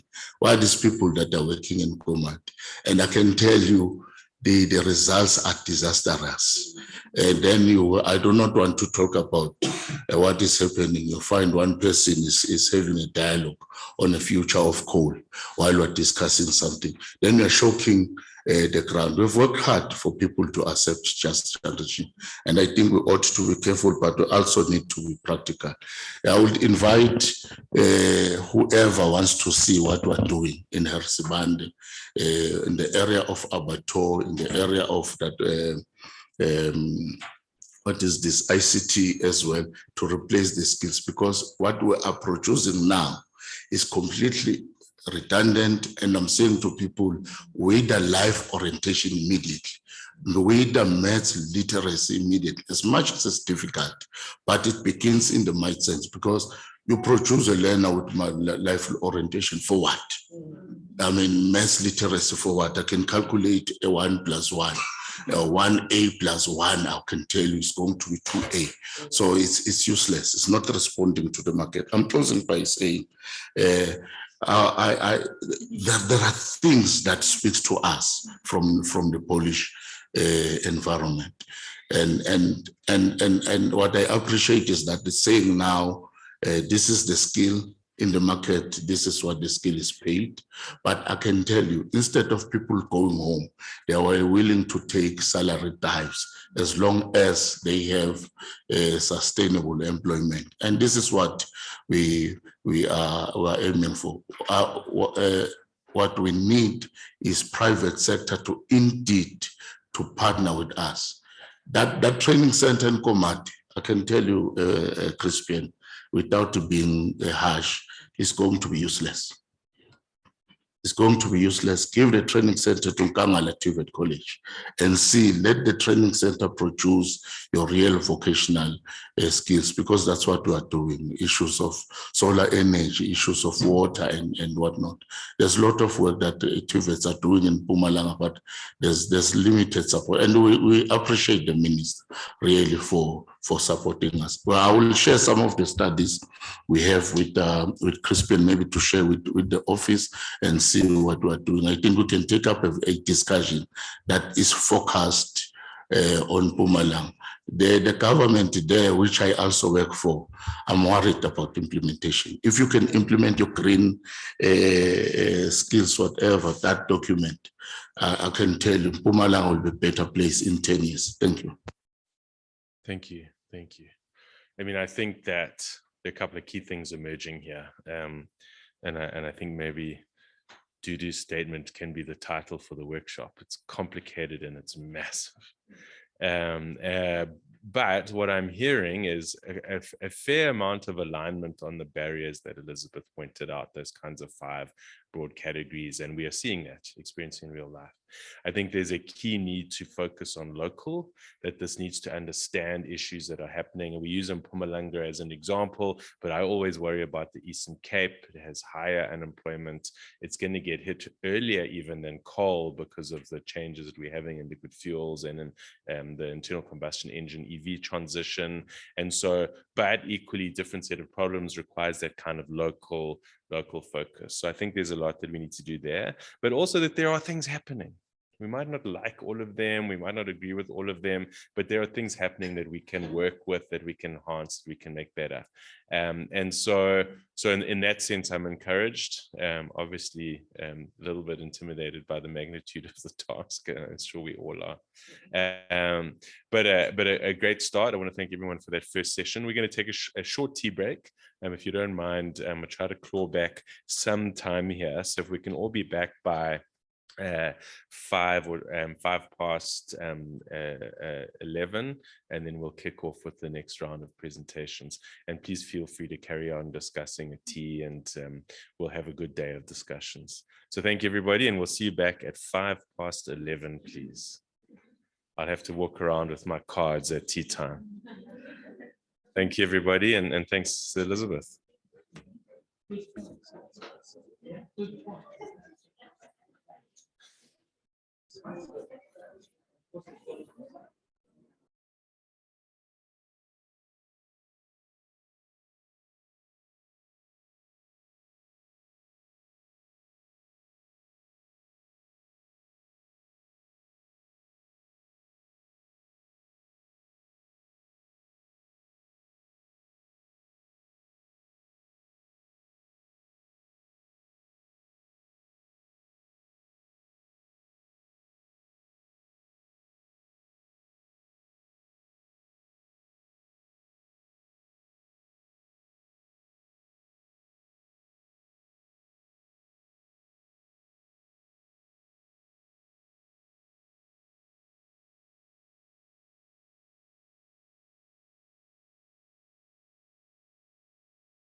I don't know, those of you who remember from World Cups past, there was a Spanish referee who had shaved his head completely bald and had quite gaunt features. He basically looked like a walking skeleton. And none of the players ever gave him any hassle. You never saw the kind of strop that you see today because basically they were afraid. It appears that I do not have that impact, but perhaps it's all the hair. Okay, so thank you everybody for coming back. And I think that one of the things that just to kind of bear in mind today is basically what is happening is the merging of two communities, the community that's thinking about climate change mostly and sort of technical transitions, and the community that's thinking about skills and jobs mostly. And so there'll be a little bit of repetition for some people because, you know, I know this, but there might be other people in the room for whom this is quite new. And so the next section is really to start talking about existing research, what's happening, what is there that we can draw on, what do we kind of know already. And I've spoken to some of the speakers and asked them to try to speed up the PowerPoint so we can spend more time in discussion. But of course, that puts pressure on you to spend more time in discussion. So please be thinking about the points that you want to raise and the questions that you want to ask.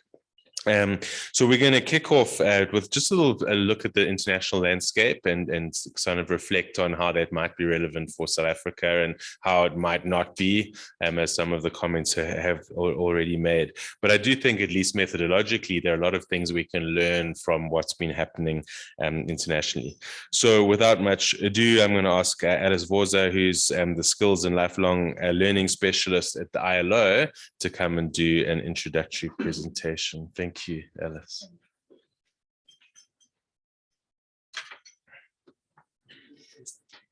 And then, yeah, is someone projecting for? Thank you. Yeah, thank you, Steve, and good morning, everyone. My name is Alice. I'm based at the International Labour Organization office here in Pretoria. Being Italian, I'm not talking about the World Cup. And no jokes allowed about that. We started our protest earlier. So thank you very much. Indeed, I was asked to go quickly through the slides. So it will be just a very quick overview to share where our research stand at the moment, but also thanks to the previous presentation, I think we had enough data on what is happening already in South Africa, and I don't know to what extent we want to go in details on what is happening at the global level. But yes, the International Labour Organization has been working in general on green jobs over the past 15 years. And the first angle to look at the green jobs concept and transition was indeed from the point of view of skills. So since the initial reports that we have produced back in 2010, 2008, 2010, starting from there, they were all looking at what are the key enablers for job creation in the transition to greener economy. And then, of course, the discussion has evolved over the years and also throughout our participation in the Conference of Parties and in the various international debates. And it's now fully focused on just transition, which is a bit more encompassing than jobs.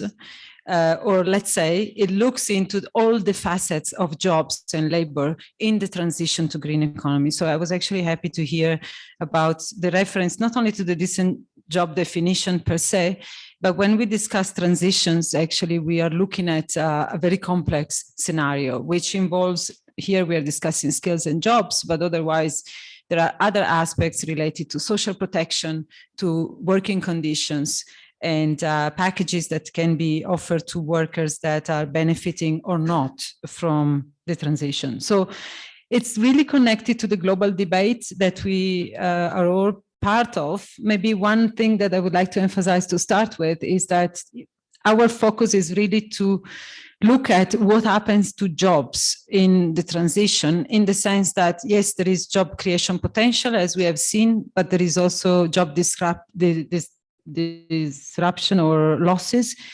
And most of it, actually, the issue of the transition is about jobs that are changing, that are being redefined, that are being substituted or transformed. And this is why skills matters as a topic in the transition.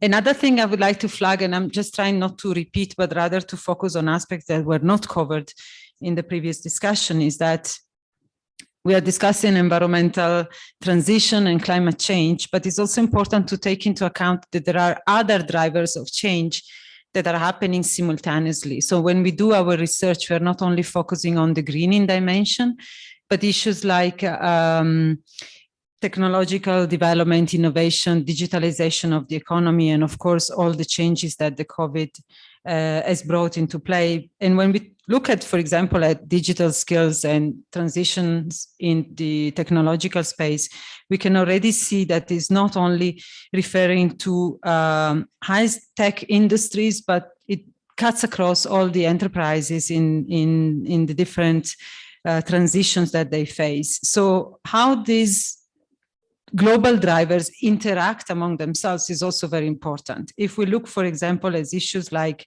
trade, trade is very much under discussion in the African continent, also in view of the new trade agreement that is under discussion at AU level, and how trade dynamics among the countries can interlink with greening of economies. What are the new emerging sectors that can meet both targets and becoming more attractive, not only from an environmental perspective, but from competitiveness of countries and new markets that can open up. But at the same time, there are barriers to that, and there are issues of certifications and other dimensions that countries are not yet ready to address. So just to say that the transition is a bit more complex than only environmental. There is, of course, other trends like demographic change and globalization, the change in work and organizational structure. We have seen after COVID and the digitalization process, the emerging of new platform and the concept of platform workers as well, but also that brings availability of new skills that can be accessed remotely, and therefore it changes again the scenario for all countries involved. So without going into each and every challenge, just an encouragement to keep an eye on other transitions that are happening. When it comes to our research, this is the latest global study, which unfortunately still dates prior COVID era. So it was published in 2019. It's important to mention that because some of the trends may be different now. And it's a build-up from another study that was done in 2011. The difference is the increased number of countries, but also the difference in the study that we recently produced is that it analyzes two scenarios.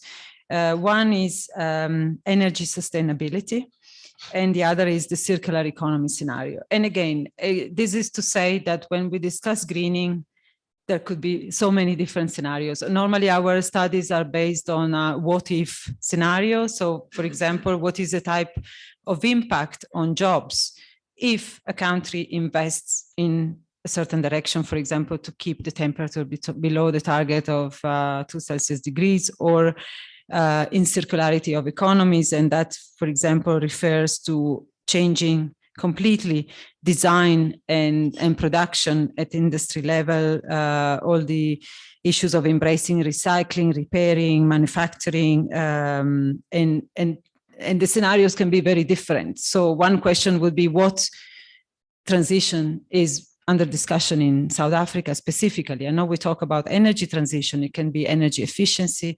It can be energy integration. It could be also integration of certain value chains of circular economies. So it's important also that we unpack a bit more the different opportunities. And as you see, the numbers are quite different, although the net result is similar. So the core message here is that, again, looking back at job creation, job destruction, we have a net positive result. However, the actual final result is very much depending on what happens to those jobs that cannot be reallocated. So first of all, most of the jobs that are lost could be reallocated if reskilling and upskilling strategies would be put in place, for example, but there are some jobs that cannot be reallocated. And very often we also look at the fact that jobs, new jobs created are not necessarily for those who have lost the jobs. So there is going to be always a mismatch. And what are the measures that we can put in place, particularly on the left side of the bars, where we look at those primarily low-skilled workers that are not equipped to be immediately reintegrated into other industries. And this is where, by the way, the concept of just transition makes sense, because there must be transition measures for these specific workers. So we won't go into the details of what happens to industries, but basically the message is that if you look across the different occupations and looking at those that have more potential for growth, occupation that already exists or not, and different set of skills that are required, the shift in occupational skills needs will require a complex set of policy measures, including massive investment into reskilling, upskilling, and through private and public sector investment, but also active labor market policies that are required to generate a positive transition for the different sectors. Something that is important to look at is when we talk about specifically skills, is actually in both scenarios, no matter the numbers, but looking at the trends, actually the retraining needs is distributed across the levels, but is actually much more concentrated in the mid-skill level occupations. And this is the greatest need that we detect in terms of upskilling and reskilling. And quite interesting is also similar results that we see in the digitalization processes, where, yes, we talk a lot about artificial intelligence and high advanced level of skills, but actually the bulk of work, of reskilling and upskilling is at an intermediate level. So this is where, according at least to our studies, we have the highest job creation potential, but also the greatest needs in terms of reviewing our training programs and make sure that they respond more to the demand of private sector. Then there is a gender dimension to be looked at, because gender equality won't happen by default, because the greatest potential again is for traditionally male-dominated occupations rather than occupations that are more accessible also to women. So again, in our policy discussion, there are certain things that can only happen by design, only by stimulating access to skills development in a targeted way and in a more balanced way. Otherwise, if we stick at the current trends, the transition is likely, if not addressed, to benefit less women and in both scenarios.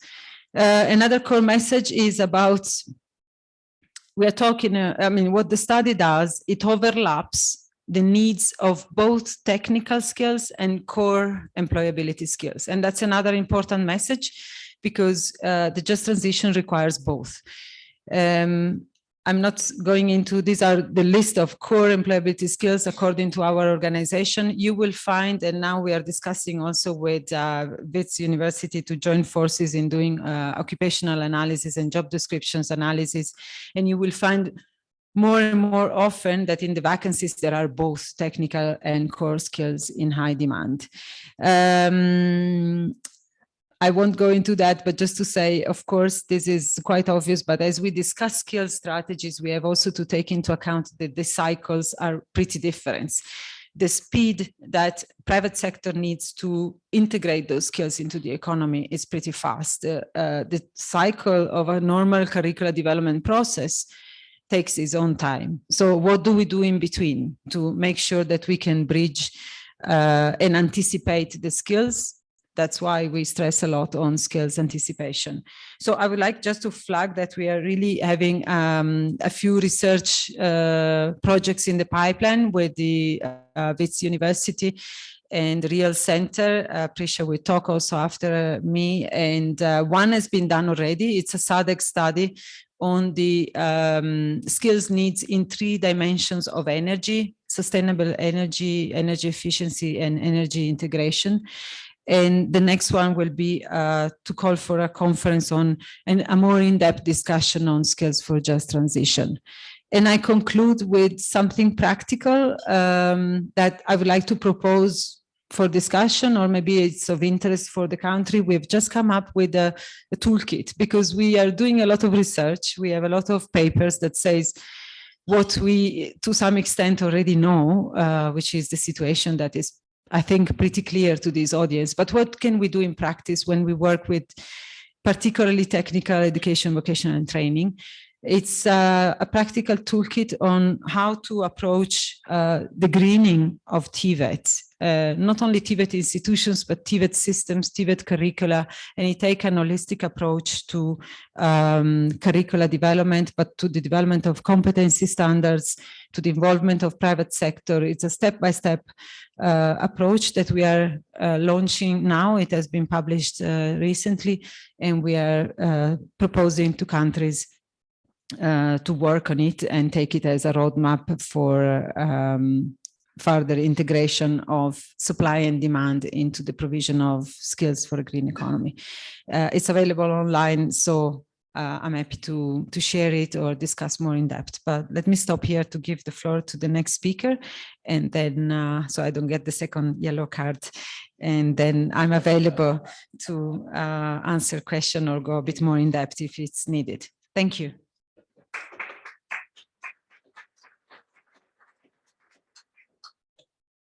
Yeah, thank you very much. And where we will, the goal is to have more discussion. So we will certainly be doing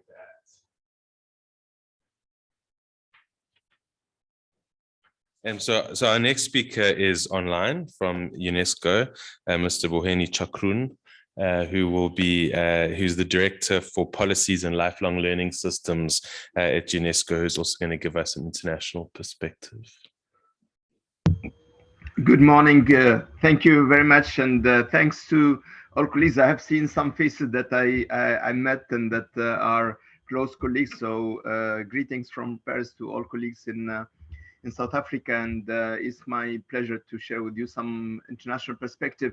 I think my colleague at ILO was focusing on the demand side of the aspect of greening, and is very important to look at the demand.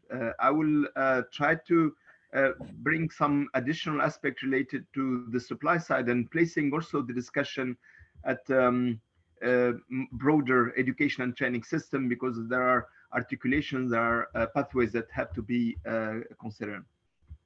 But I think your debate on just climate transition, placing the transition in a broader perspective, and that's what I'm trying to share in the next slide, is we need to look at the diversity of transitions. Some of them, of course, are related to climate change and greening and technological change. Some of them are related to how are we addressing the gaps and recessions due to the COVID.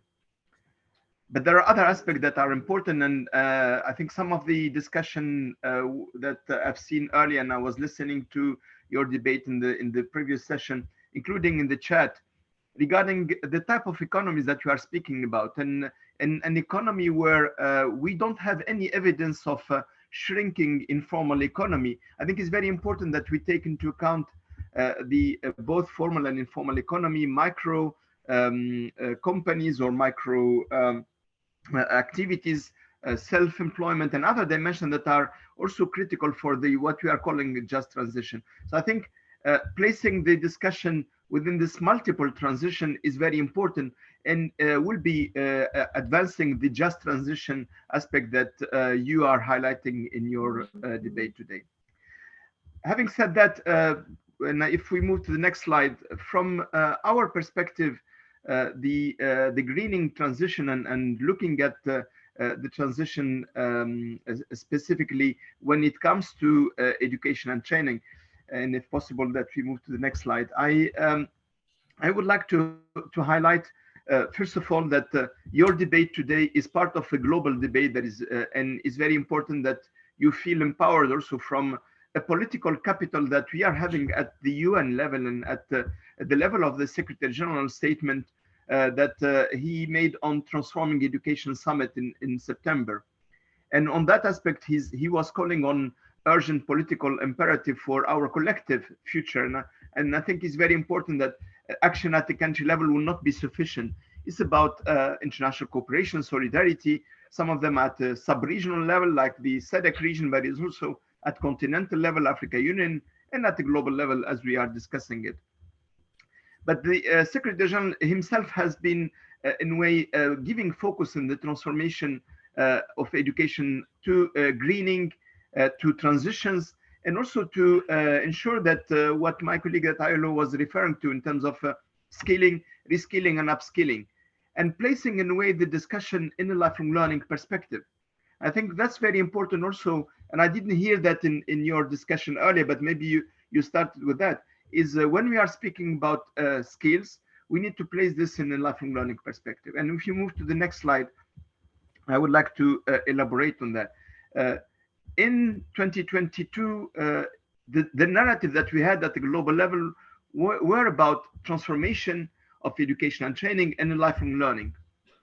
And from UNESCO, from UN, ILO colleagues, we have had a range of intergovernmental meetings, starting from a higher education meeting in Barcelona and ending with a meeting on early child education in Tashkent in Uzbekistan 2 weeks ago. And the point that I'm trying to make is that the green transition and the greening of skills cannot happen only at one point of time. We have to take this lifelong learning perspective. We also have to acknowledge that the injustice, that inequalities start very early, and that we need to invest early as well in education to ensure that workers, that individuals thrive, that they engage in further learning, and that they can find jobs that have to be created, as the presentation area was referring to. Next, please. But when we look at this perspective, I think it's very important that we take three pillars or three policy priorities that are important. One is we need to think about developing skills for individuals to learn, work, and live, and it's more a human right perspective and a right to lifelong learning. Taking flexible lifelong learning pathways, recognizing learning happening in different settings, offering and targeting measures to inclusion and gender equality. So focusing on individuals is very important. We see many countries that are giving rights to lifelong learning for individuals. That's the case of France, that's the case of Singapore, that's the case of Morocco, for example, which is a middle income country. So offering individuals lifelong learning opportunities, not depending on the companies for which they are working, but depending on their needs for life and work is very important. The second aspect is, of course, about our capability and capacities to identify the skills in the economy, anticipate this demand for skills, and ensuring that we are delivering the right skills on the right time, ensuring that teachers are prepared to do that, that TVET institutions are themselves green and with a focus on quality and inclusion, reinforcing governance and involving different stakeholders, including employers and union, but also youth in the discussion. And that's part of the development that I think is very important. And I'm sure that in the room you have young people who are not only beneficiaries, they have to be taken as actors in the greening transition and in solving our sustainable development goal challenges. And the last part, I think, is very important, that we don't demark or we don't distinguish from the job occupations from occupations and skills for specific occupations and skills for jobs, but also skills that are needed for participation in society, for engaging in communities, for sustainability. So this dimension of bringing other dimensions of skills what we call transversal skills, but they are broader than transversal skills. They are also citizenships that are important. And this will be also an additional glue toward the just transition. So from our perspective, we have to combine a mix of individual dimension, economic, and societal dimension when we are speaking about the transition and the just transition. Next, please.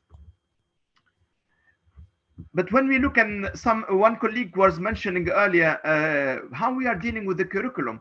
Unfortunately, when we looked at the curricula, and here we didn't look only at vocational training curricula, just to be very, very clear. We looked at the curricula in education and training system across member states. And we found that only half of national curricula in the world make reference to climate change. So we are speaking about it, but then this doesn't translate into curriculum, into the qualifications, into the learning outcomes, into the way we are assessing. Only 23% of teachers are saying that they can explain well how to take actions on climate change. So basically, we have to move from the talk to the actions. And part of it is about how we change the curricula, how we change the institution, and how we train teachers to be ready to deliver on these objectives. And the road and the pathway is long for us, and we have to accelerate pace. We have to take more bold actions. Next, please. When we surveyed member states on the Transforming Education Summit that was convened by the Secretary General, we collected around 133 national statements of commitment. And that's a large number of member states. It's 2/3 of the UN member states. And we have seen, and we have asked about how they are changing curriculum for sustainable development. And if we move to the next slide, you will see that there is first of all, there is a wide range of topics that were covered by those national statements, from COVID-19 recovery, resilience to future shocks, addressing educational exclusion, higher education, renewal of curriculum, digital learning, financing of education, governance of education. So it's quite broad range of policy issues that member states were referring to when they were making their national statements, including at the head of states. Next, please. But when we looked at, there were 1 in 3 countries who were insisting on the resilience to future shocks, including climate change shocks, including disaster shocks and other shocks. It's very important.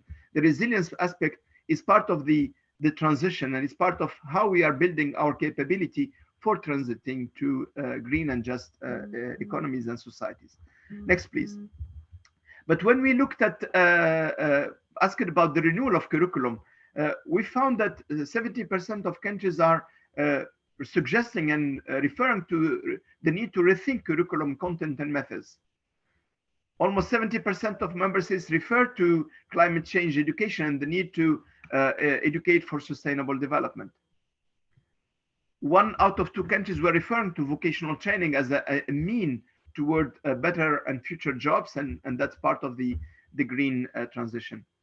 Also, we have found that many countries are referring to the foundational learning as basic education and as basis for further learning and for lifelong learning. And we know that this is a major challenge in many economies and societies. We cannot develop green skills if we don't have the foundational learning that will help us to understand the challenges, the concept, and acquire the skills that are required. Next, please.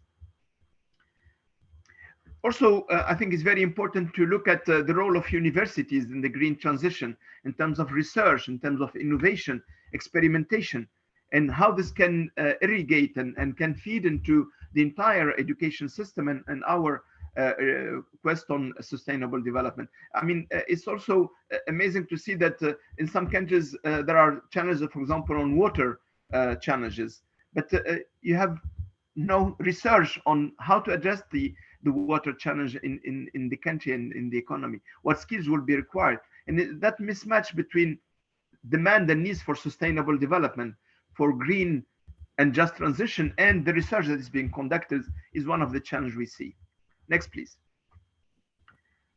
So what are we suggesting as part of the Transforming Education Summit? We proposed a green education flagship and a partnership that we would like to suggest. And some of them were mentioned by my colleague at ILO. One is the greening of learning, in particular, taking lifelong learning approach and looking at the curriculum, technical and vocational education and training, workplace learning as well as part of the greening dimension.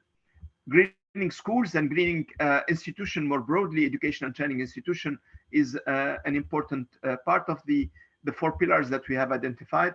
Next, please. And we also focusing on capacities and capacities of policymakers, of teachers, of school leaders, and other educational stakeholders that have to lead this transition.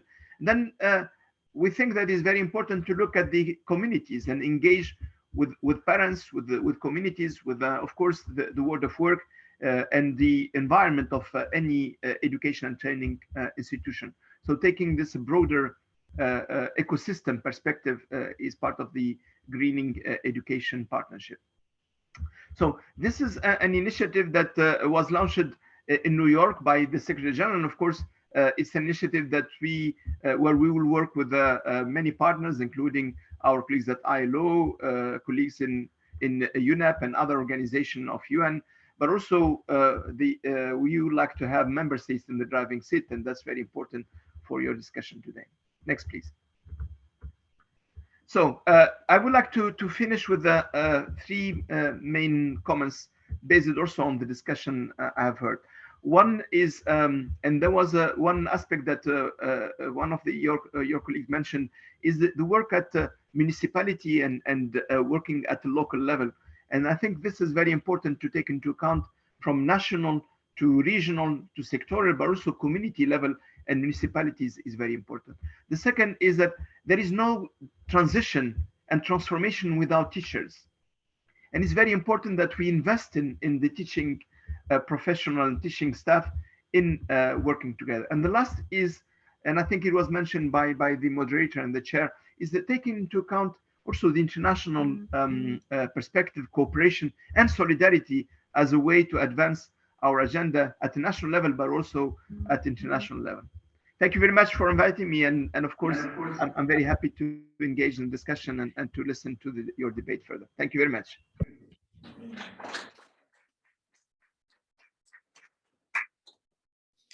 Yeah, thank you very much, Mr. Chakun, for that input. I'm gonna see if there are any immediate questions from the floor. I mean, I guess the kind of 2 dominant themes for me out of this international consideration is, what are the kinds of international drivers that we're seeing impacting the skills landscape in South Africa? And then, of course, this really important point about how do we green education as a whole? And I really particularly like this point of teaching and building up the capacity of teachers. And maybe just a thought on the international drivers part. In some of the modeling work that's been done, work by the National Business Initiative, they talk about the amount of money a household spends on food in South Africa is about 1,000 Rand. In order for them to get a nutritious basket of food, they ought to be spending about 3,000 Rand. And to get a climate-friendly nutritious basket of food, they should be spending 4,000 Rand. Right. And so there's this urgent need to increase the buying capacity of workers, of labor, such that they can afford at least the basics of what they ought to be able to afford in terms of food. And that creates an inflationary pressure on the economy, which requires us to invest in sectors that are productive in order to sort of to decrease this inflationary pressure. And that has a skills demand impact, right? If we're going to put this into more mechanized productive sectors, that means a different set of skills. At the same time, getting back to the point about international pressures, you have this big fourth industrial revolution, digitization pressure happening in parallel to all of the climate pressures. And so how does that impact our skills planning landscape and the kind of skills that we have and the skills that we would like? So just kind of some opening thoughts, but any thoughts from the floor or comments on these kind of international drivers and lifelong learning? We've got one thought here. Ma'am, if you can just use the on-desk mic. then introduce yourself and what's your comment. Thank you. My name is Jocelyn Fuss. I'm from Department of Trade and Industry. I think a question each for the two presenters. For the World Bank. So one of the interesting findings sorry, my apologies, it's the ILO. How can I mix up the World Bank and the ILO? My sincerest apologies. I'm an 80s person, so yeah. Yes, for the ILO. So the finding about that most green jobs or occupations will be at the mid-skill level. That does pose a challenge for South Africa because we've got a workforce that is predominantly low-skilled, which is why we have this extremely high unemployment rate because our economy doesn't produce sufficient low-skilled jobs. So there's always this mismatch and we're forever running to try and catch up. So at this point, then, if that is the finding, and I suppose it's a generic finding across many economies, but for South Africa specifically, what are the opportunities then at the low skill level? Because there's no point for us to be pursuing this when we have a population, both an emerging workforce and a current workforce that is very low skilled. So my sense of this, and perhaps the presenter will have a better sort of answer to this, is that we're going to be forever caught up in this high unemployment scenario, because we are not going to be able to catch up if the finding is that the majority of jobs are at mid-skill level. I think then for the colleague from UNESCO, the issue of, I mean, what I really liked about the one thing that you were talking about, besides the multiple transitions, is the fact that education systems need to build resilience for future shocks. And I think, I mean, the recent example is point in case.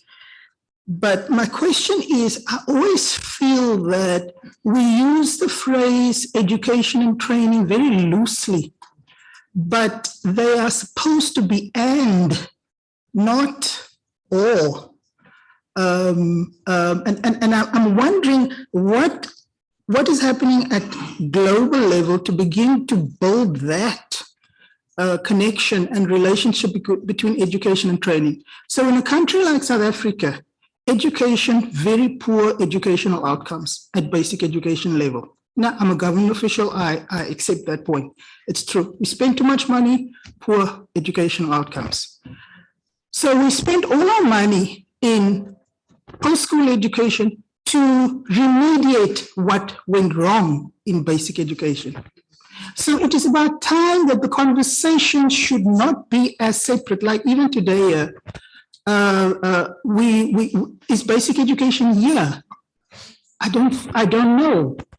But what I'm saying is at a policy level, the discussion is not about education and training, it's education or training or whatever, you know. So I'm happy that you're talking about the need for foundation, because there's no point about greening curriculums if the young child can't read or write with comprehension, which is what's happening in South Africa. So that's my gripe. But I think maybe globally there's a point to it to begin to bring those two together. Otherwise, South Africa, we're faced with this digital economy. We're all going mad about 4R when our kids can't read and write properly, et cetera, et cetera. It's about time those two have a common conversation. Thank you. Thank you. Commissioner Boarding. Most of my points were taken by her. She has been copying from my script. I don't know how. Look, I just want to emphasize this one aspect. Look, when you want to talk procedural justice, for instance, in in South Africa with regards to just transition as one of the pillars. People need to, okay, I understand the education part, but I want to suggest that perhaps in South Africa, there is a need for a certain learning path to create inclusivity, because if you look at how we even talk just transition, the terminology is high level.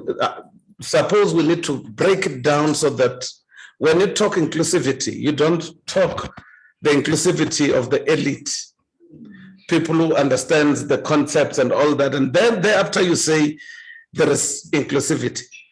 I think over and above education and training, there should be another level which breaks down things to, for lack of a better word, comprehensible things that will be comprehended by a majority of our people. I mean, when you look at researches and when you look at the papers, it is like it's mostly written for people who have already an understanding of concepts. So over and above the fact that we will be saying basic education in order to teach our kids so that they understand the transformation that we are going through and the trajectory we're taking, I think we mustn't leave a majority of our people who are not educated, because they are part of they should be part of energy democracy, for instance. They should be part of just transition. They cannot be left outside simply because they didn't see they didn't enter a classroom of sorts. I think I'm just making that input because South Africa happens to be a little different than other countries because of reasons that most of us know. Thank you. Yeah, thank you. Any other quick thoughts or points? This one here and then two at the back. Let's start with you, Commissioner. Must I come in? Yes, please. I hear you have cards there. I don't want a red card to keep me outside this room. And on a lighter note, great, I think, presentations from the two presenters, and we really appreciate them, especially our colleague online that has taken time to us. Understanding the limitations that we may have. From the ILO, she spoke about the gender dimensions. I'm not sure whether there's a view on the youth participation, as it were. If you follow through our discussions during the community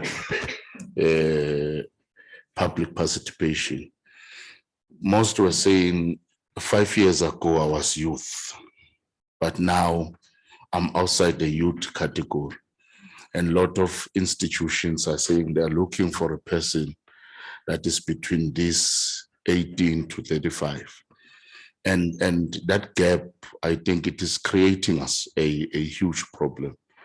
That's the first one. And I agree with both Commissioner Mbodi and our colleague from DTI on the first submission. I think I share the same sentiment. That's the question. But from UNESCO point of view, we came across a paper on the I think it speak about new trends and qualification competencies for TVETs, but it was focusing on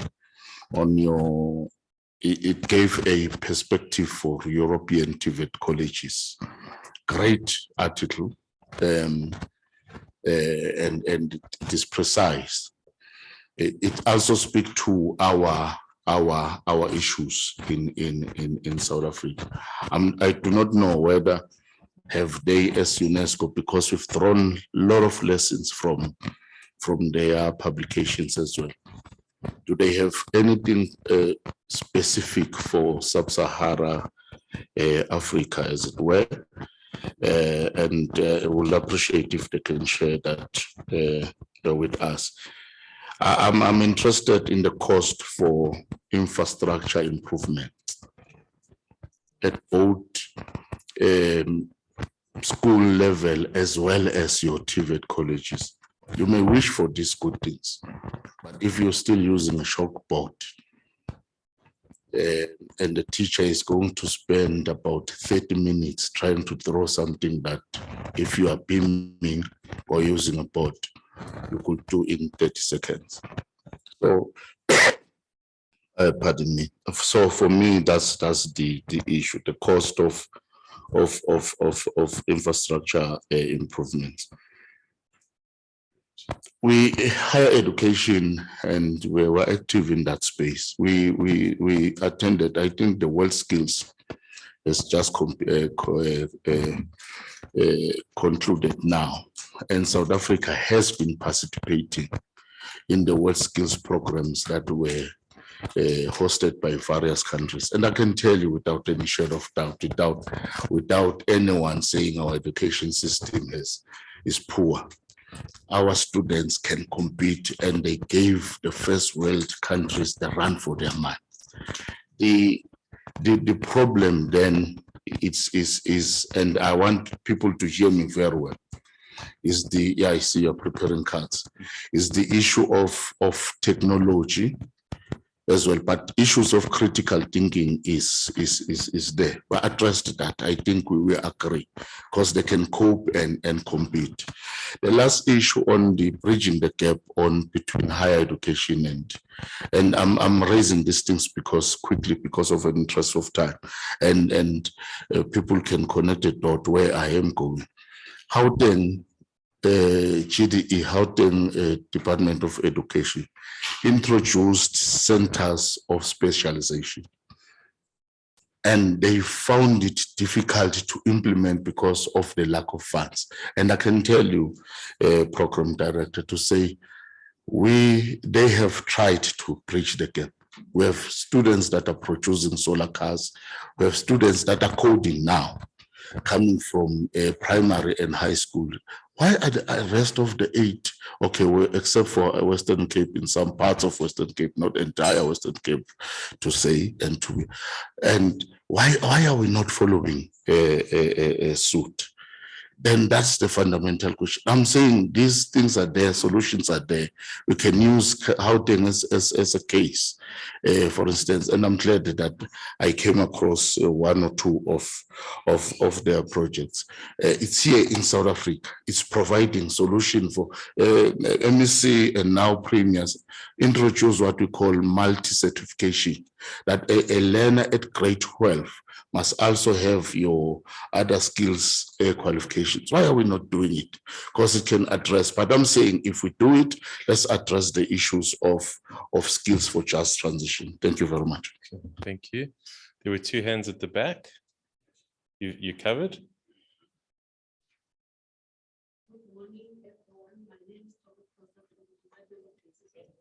Is your mic on there? Yes, okay. Good morning, everyone. My name is Togo Kosa from the Department of Basic Education. I would like to thank very much for the presentation for the two presenters. You know, the question that one of our brothers raised there with regards to where is basic education. So basic education have started with the process of including climate change into the curriculum.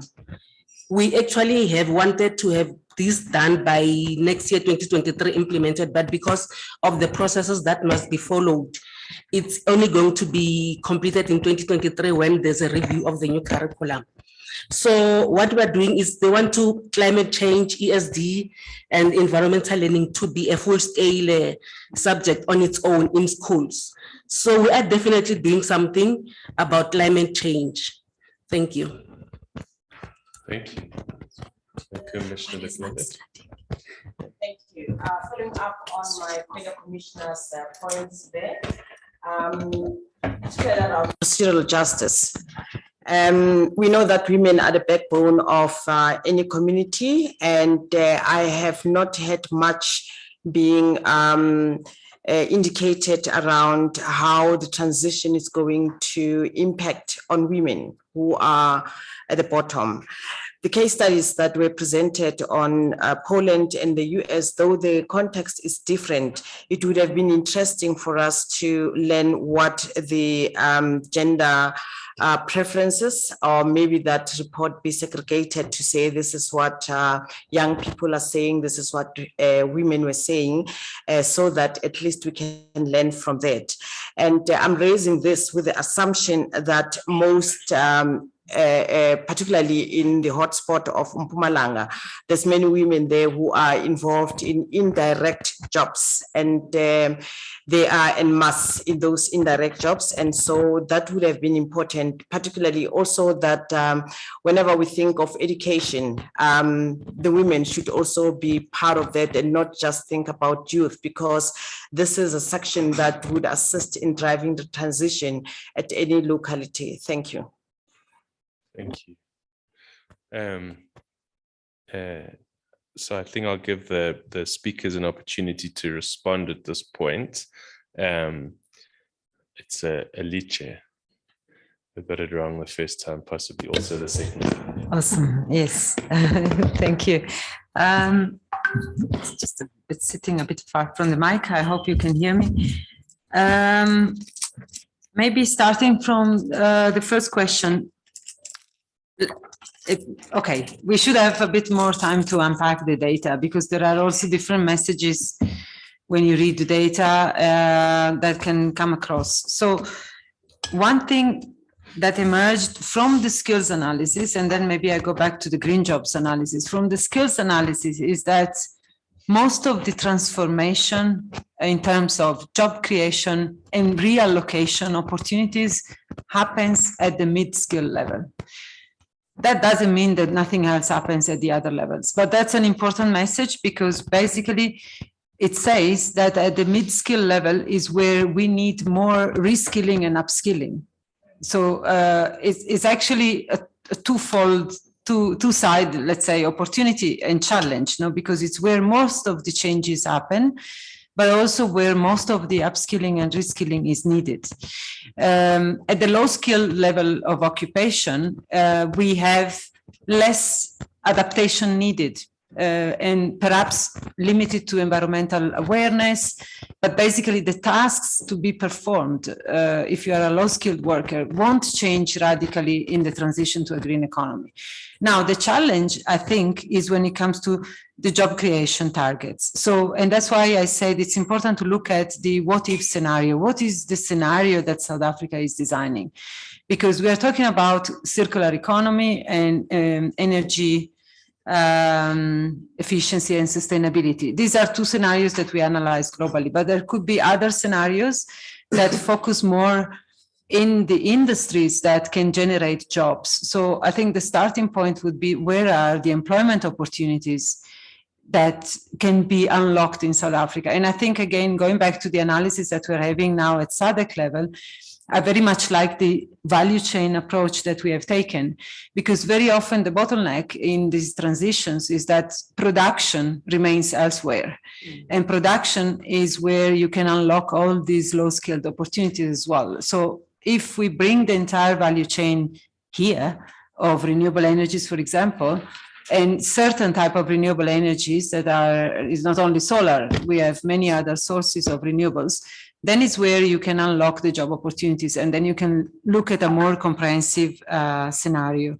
So it's tricky in that sense, is there is no one recipe, and I think it has to be discussed really according to the economic goals and objectives at country level. Maybe just one word about the basic education. Yes. And it's not that we don't look at that level, absolutely. As ILO, our focus and mandate is DHET, is skills for the workforce and the occupational skills. But for example, I think one reflection which is very important on how to better bridge is career guidance. Very often we look at career guidance and career development too late in time of a kid or a young person, when it's 12, 13 years old is already late. So this is where I think some thinking could be, as we discussed today, there is also DHET has organized a major event on career development right now as we speak in South Africa. So how can we innovate in our career guidance so that we start at the basic education level, bridging with presenting, for example, TVET as a viable and attractive option from young ages. And on gender and youth, maybe just on youth, yes, I don't have the data, but there are global studies that look at specifically opportunity for youth in the green economy. So maybe we can just make that available. I think one dimension that perhaps we have not talked about is entrepreneurship, which has also a lot of potential in many countries and a lot of opportunities that normally are more attractive for the youth in the green space. So yes, definitely. It's also interesting to look at, I was looking at the COP, there was this initiative also launched by the ILO with the other international partners, which is an initiative that targets specifically the youth. So Green Jobs for Youth and Just Transition as a new initiative that targets specifically job creation and job transformation for youth internationally. So maybe we can also share information on this global initiative. Thanks. Thank you very much. I'm going to give, there's one more question on the floor, but if you don't mind holding that until we've had a chance to have Mr. Chokrun's input. Mr. Chokrun, over to you. Any response to the questions and discussion? Well, thank you very much, and thanks. I think I would have loved being in the room and further engaging with colleagues, because I think the different points and perspective are worth further engaging. I'm happy to know that the Ministry of Basic Education will be implementing the new curricula, and this is a progress that I'm sure all the country and the whole nation will benefit from. Maybe 3 points that I think are important. One point that we didn't discuss yet, but I think you may discuss it further, is the funding aspect, is how we will fund this. And I see in your, in the different pages and Kakimono, I see SETA, and obviously the question is where we'll find money to invest in skilling, reskilling, and upskilling, offering lifelong learning opportunities for all, taking what I mentioned earlier, individuals, economies, and societies. And part of it will have to come from the resources that are allocated to skills development, but part of it should come also from the economic investments in the greening of economies, in the circular economies, and other part of the economy. And it's very important, and we see this as a challenge also at the global level, is there is an important attention to funding the greening of economies, but less so when it comes to education and training. And this has to be a part of our concern as education and training communities, where we will find the resources to implement this ambitious program of transforming education, of greening vocational education and training, greening higher education, greening the lifelong learning perspective. So I think it will be important to see a bit in the context of South Africa, how you see this, how you leverage the SETA, and the resources there. Also, how you will leverage also investments in economies, the stimulus packages that have been allocated by different countries, including in South Africa.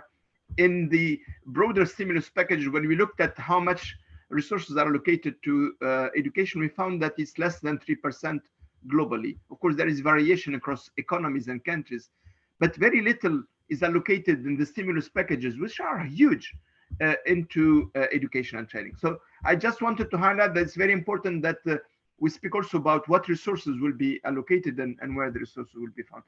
The second point, it's not only about basic education, it's about early child education. And I have to be very clear here. All the research are showing us that the economic research, neurosciences, cognitive sciences, education science, name them, they are showing that investing in the first 1,000 days determines the learning pathways afterward and the life of people. So early child education, and not only basic education, is pre-primary education, is critical, because it's there where we can also address the inequities and the challenge in the societies. So we are speaking about skills development, and that's why I'm emphasizing this lifelong learning perspective, and we take the learning pathways perspective is very important. The last aspect that you didn't mention, but I think is very important, is the data. We have heard from the colleagues at ILO, the research that's been conducted. It's very important that our discussion is evidence-based and is data-driven as well. And one of the challenge, and this is something that maybe you can discuss further, when we look at the global economies, we see polarization of the labor market. So it's the shrinking intermediate level of skills and more low skilled and high end of skills. So if the green economy and the green transition will require more intermediate skills, then there is a discussion here. Is the green economy going differently than what we see at the macro level, and what the colleagues at ILO, but also OECD colleagues, different labor market analysts are showing that we are rather having a hollowing of the intermediate level of skills. So this is something that we need to discuss. Part of it is, of course, anticipating, but part of it is what are the economic decisions that we are making to ensure that the green transition is creating jobs and not only destroying jobs, but it's creating jobs for people that need them most. So these are political economy aspect, and they are not only about research, they are policy decision. But these have to be evidence-based, and part of it is what data are you collecting? How you connect this different data for looking at the different transition, not only the skills transition, and what instrument you have in the country, what observatory of you have in the country that can help addressing those challenges. So I just wanted to mention some of the issues that you alluded to, but I think they are important to take. To finish on a few maybe specific question, there was a question regarding the work we have done on the new qualification landscape, and it's a project that is called BUILD. Phase 2 will be making a focus further on Africa. So we will be, and we starting this phase 2 right now. So I hope we'll be able to share additional perspective and research there.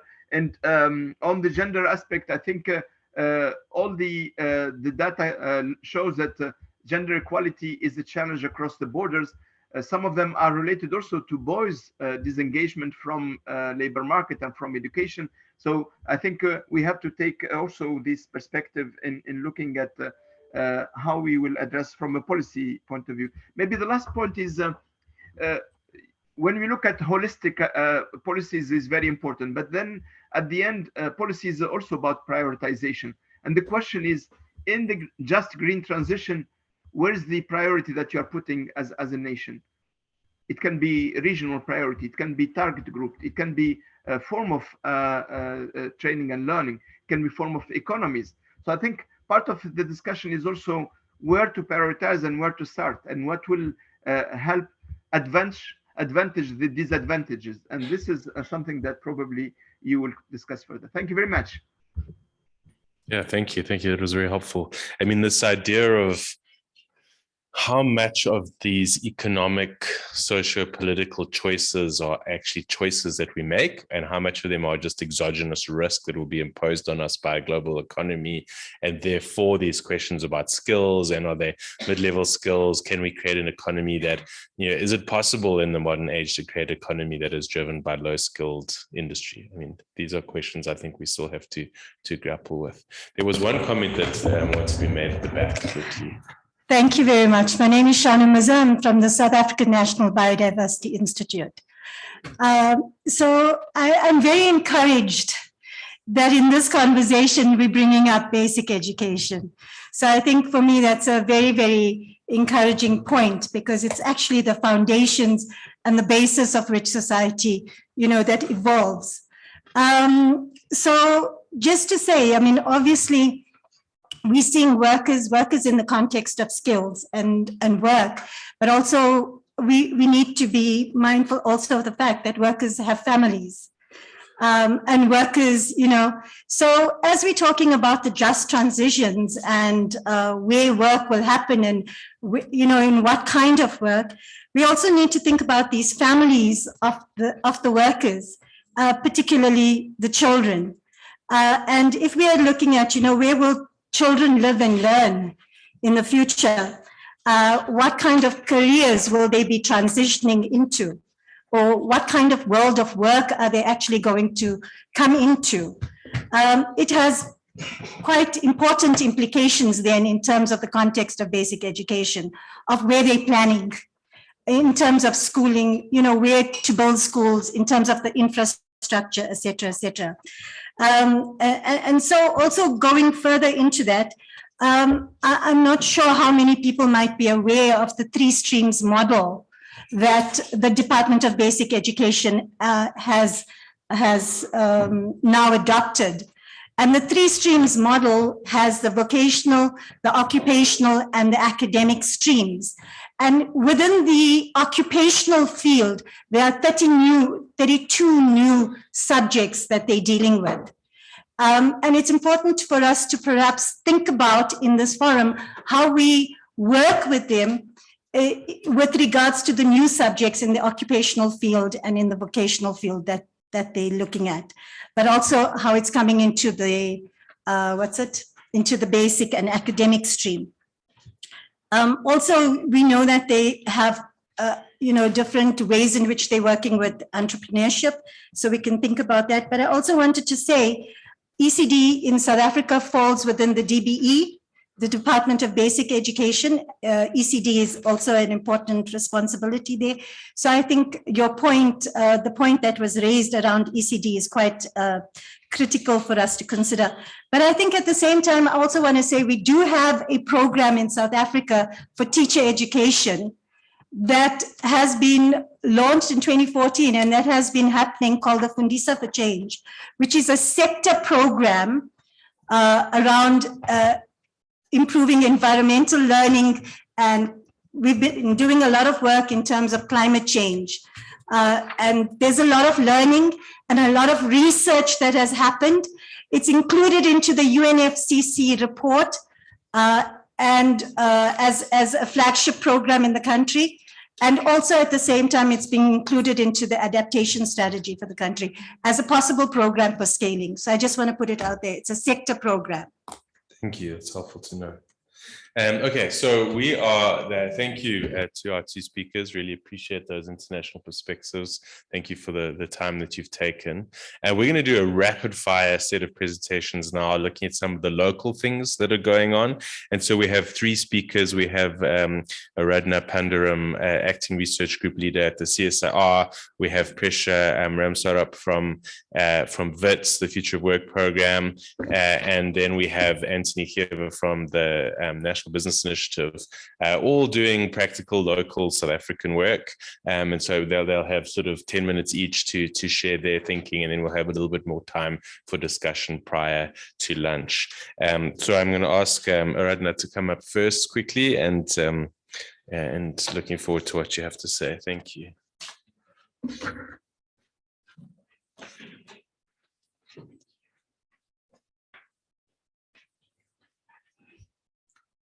All right. Good afternoon, everyone. So I'm basically going to give you an overview of some of the research work that we have been doing at the CSIR. I lead the Just Energy Transition work in the Energy Center, and I do note that just transition does not necessarily only include the energy sector. So you will see that, you know, we even try to expand our reach as well. Next slide. This is not working. So I'm going to just take you through some of the projects. So the first project I'd like to speak about is the co-benefits project. So this project was finalized in about February this year.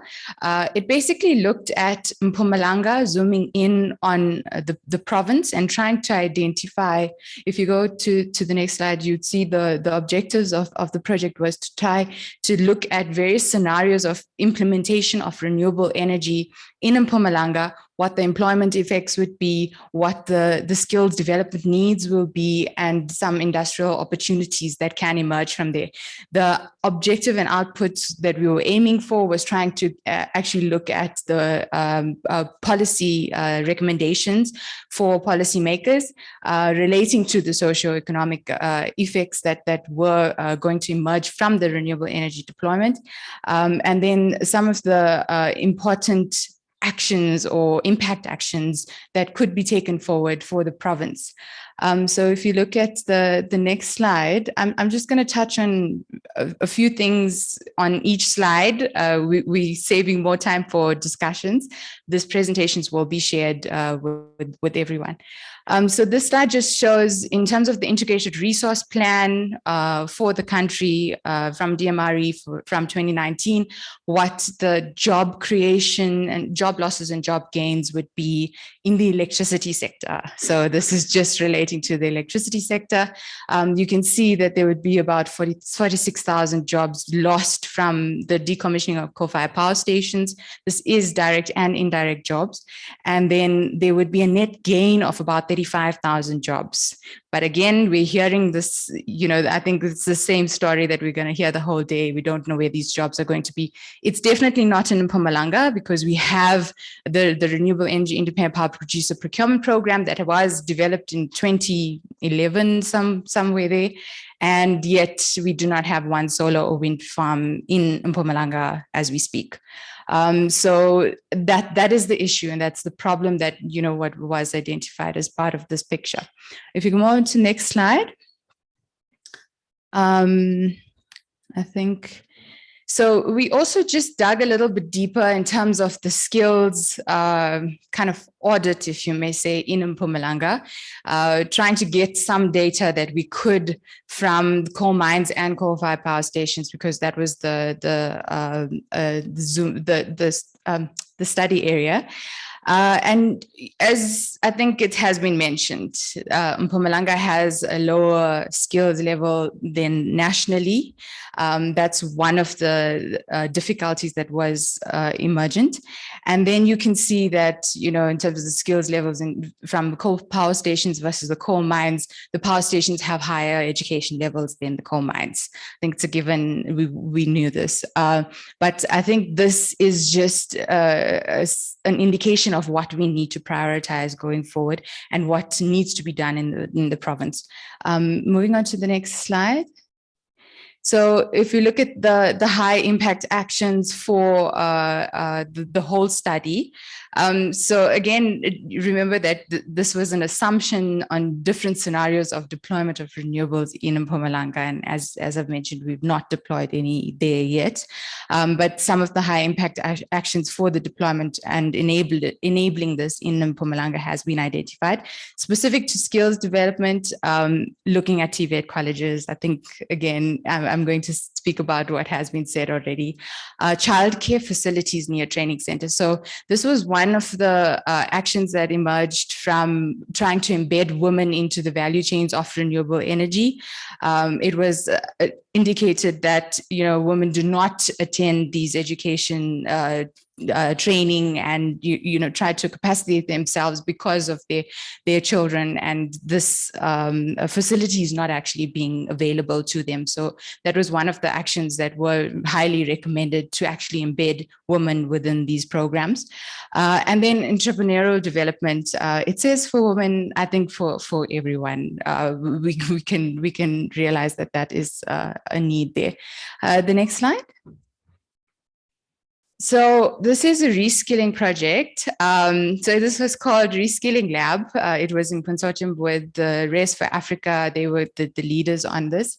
It actually was looking at the value chains of solar PV and wind, trying to identify in Mpumalanga what the needs would be to develop a TVET college skills course. And we are happy to announce that the consortium has launched the pilot TVET college skills course at Nkangala TVET College for renewables from the specific work that was done. If you move on to the next slide, I think these slides just show you the value chains. And I think you can read this in your own time. It's just an expansion of what is required for solar and wind.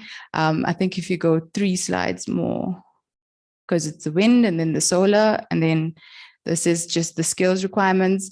And then if you move on to the next slide. So we also developed what is called a reskilling framework.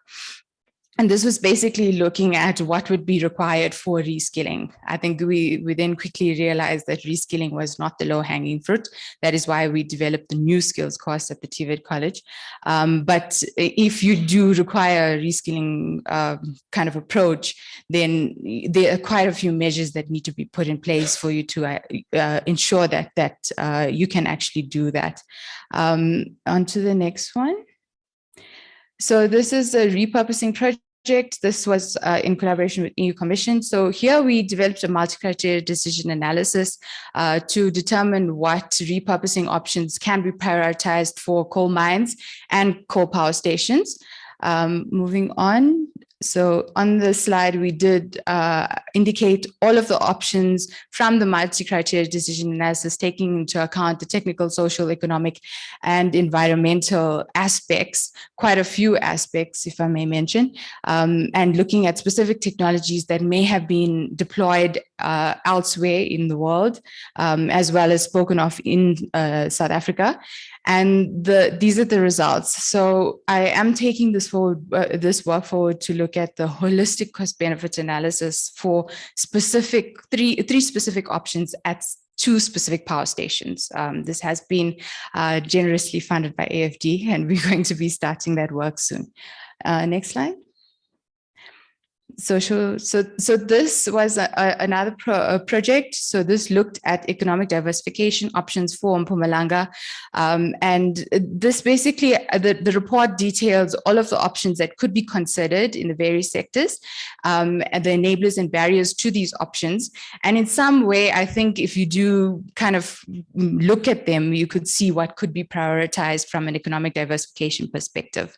And then the next task on the next slide, we speak of what is the Just Transition Fund and what could potentially form part of this fund based on some learnings from EU and US. And then some of the recommendations on that. I think one of the highlights in terms of future work that was highlighted from this work was to try and identify the prioritization of funds based on vulnerability. I know there was a picture of just economic vulnerability, but I think we need to, go deeper into climate vulnerability, the holistic, vulnerability approach to try and identify how the funds would be dispersed based on that vulnerability. And the programs to be funded, I think we've been speaking the same story: active labor markets, looking at the economic diversification options, circular economy, WEF nexus, water, energy, food nexus, enterprise development, and social protection measures. Next slide. So we are currently also doing the Mpumalanga Infrastructure Master Plan. I think this is just an indication of some of what could be coming. I just wanted to, in my presentation, show you all of the landscapes in terms of what is being looked at as specific projects, specific technologies that could be focused on. But I think we still need to do the exercise of prioritization. I think that is very important, and that will determine where we prioritize the skills development, when the skills will be ready, and going forward, what to do. So this is just an overview of some of the preliminary conclusions on that, but it's not actually concluded. Next slide. So we have also launched with our funding partner, EWSETA, a 5-year energy industry support program for SMME development in the energy sector. And we realize that this is very important because we have been talking about increasing local content and, looking at all of this renewable energy development and implementation.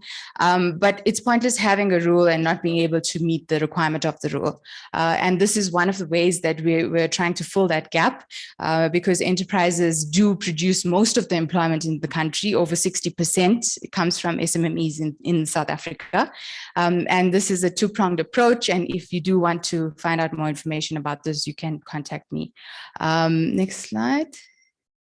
I think there's some key takeaways that I've mentioned. So I think one of the main conclusions that I wanted to say is we need the policy certainty is very important, but I think demand certainty along with that policy certainty is also quite important because we had policy certainty from the IRP 2019.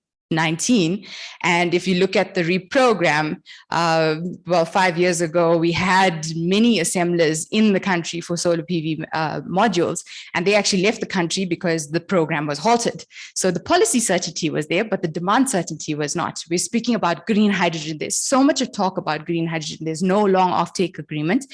And I think at the end of the day, we need that for us to be able to invest in skills development because you can't be investing as what we're hearing from TVETs, you are employing to joblessness. So you have the demand certainty, and that's quite important. And then I think over the value chains, there are cross-cutting skills that exist, and that may be the kind of the low-hanging fruit that we could prioritize as a first pass.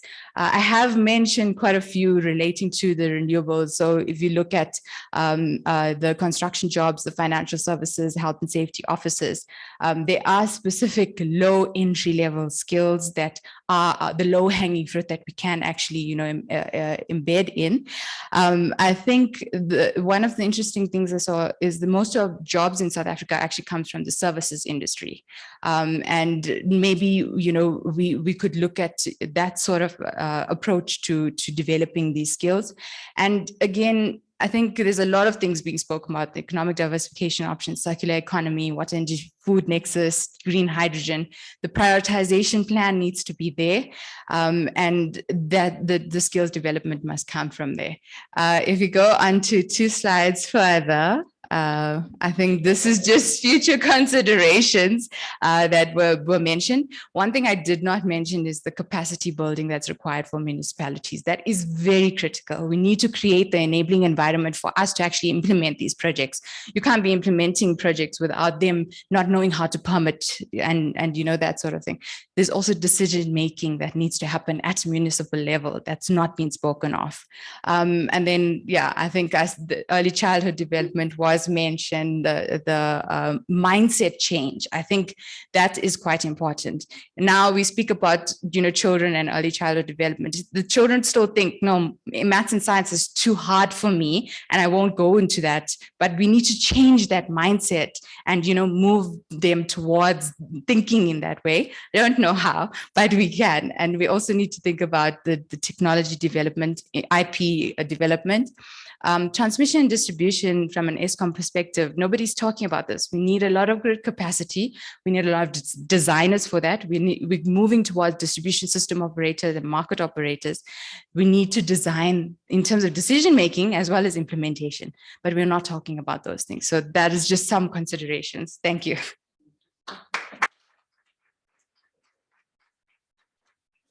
Thank you. That was excellent. Sorry to have to put pressure on.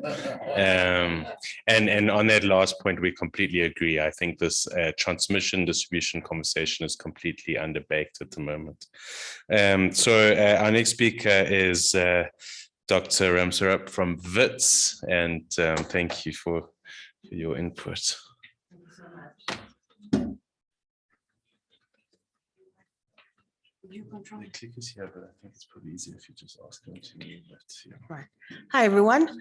My name is Prisha. I'm from the Center for Researching Education and Labor at the University of Witwatersrand. For those of you that don't know the center, it's called REAL. because we're real people doing real work. So researching education and labor. So we have a wide range of students. The National Research Chair for Skills Development is at our center. So there's a whole range of skills-related issues that are being researched at the center. I'm also going to do, you know, the English referee that we have here today. I'm going to be doing, sorry, Steve, quite a quick run through my slides, but I believe you will be receiving them. So I thought I'd start, you know, we've all been doing a lot of research over the years, and there are many colleagues here in the room that we've been working with over the last 10 years. When we started talking about green skills and skills to support the transition to a green economy. And I thought I'd start with what have we learned that can help us to actually inform a skills strategy for skills for a just transition. And one of the important lessons in this graph is from an ILO report, 21 countries, is the transition involves multiple systems. And what is very clear, and in this report you can see it, if this, is that South Africa's environmental policy commitments are not in line with its skill policy commitments. So you could see on this axis is our environmental policy commitments. On this axis is the skills and education planning in line. And what the graph clearly illustrates is that our education skills, our education planning is not in line with the environmental commitments that we are making as a country. And that's an important thing to keep at the forefront of our head. And we've got multiple different research projects that show us this. Essentially, we have seen that the educational responses have been inadequate, they've been ad hoc, fragmented, reactive, and inefficient. We always react. Skills are always at the end of a technological transition or some other kind of transition. And then we think, oh, what skills do we need to be able to do this? Skills are not integral to the industrial process or to the planning economic process. And what that ends up being is that we've created a landscape of fragmented interventions. So we have multiple greening interventions, educational interventions in the country, and some are really good. They're really great interventions, but they haven't helped us to build our skill system. So I'm trying to pull things for us that we can take forward to help us to build, like Mvala said this morning, a resilient, agile skill system that can support a just transition. Okay. And what we've learned is that we need coherent and clear occupational information, and it's very difficult to get. And I saw Mampo here, I don't know if she's still in the room. Mampo and Melissa will tell you when we were trying to look at green skills in the South African occupational framework, the occupational information was so thin in South Africa. We had to populate the information in our current OFO with ONET information, which is the American occupational framework, because the actual aggregated occupational information is so poor because of the fragmented nature of how we're working in the environmental sector. So we're doing these different interventions. We've got skills for hydrogen, skills for coal, skills for this. There's very little aggregated occupational information. Okay, so it's very difficult to talk about occupational progression, to talk about how occupations are actually linked so that we can actually think about occupational pathways. So those are some of the things that we've been. Okay, obviously, I'm not sure where the pointer. Some of the other things that we've learned in analyzing the provisioning systems that we have is overwhelmingly in this country, educational access points are at postgraduate level. So the strongest pathways are for people that already have a degree. That's where most of the accredited qualifications are sitting in the sector. What we do have is some intervention, start a TVET program, but with very little consideration of what kind of pathway that's actually developing. So you get people trained for a project trained around a job, but with very little articulation of what are the feeder jobs that will allow people to transition here. Where will the people that finish this qualification transition to? How do we think about that kind of occupational pathway?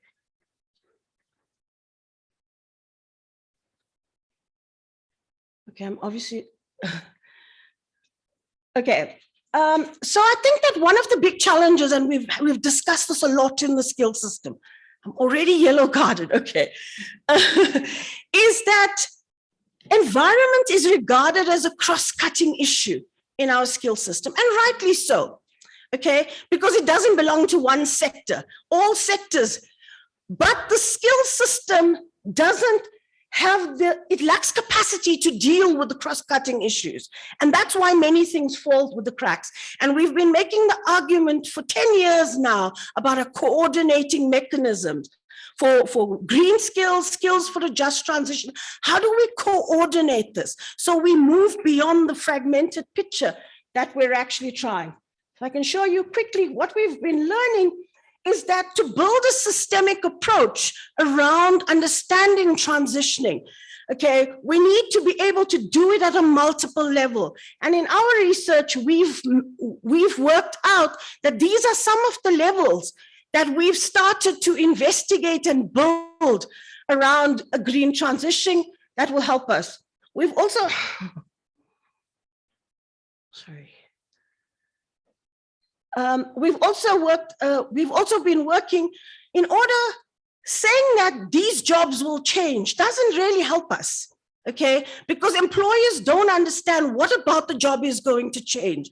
So we need employer level tools, sector level tools, and systems level research and tools. And we've been trying to, and I say we because I don't work, I mean, we have a community of researchers in this country that's been doing this work for 10 years.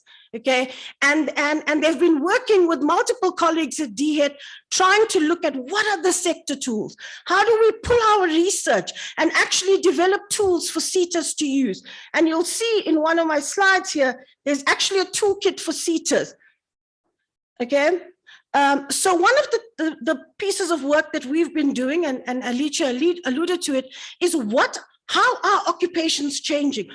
Is the knowledge domain changing? Are the materials and tools in the occupation changing? Are the products and services of the occupation? Can we define what the occupational change is? Because that's what will help us to make skill decisions, okay? Not just randomly have maps of, oh, these are the broad macro level changes, and we're trying to make skill level decisions around them. So this is some of the occupational work that we're doing, and we're really trying to get macro level information on how occupations are changing.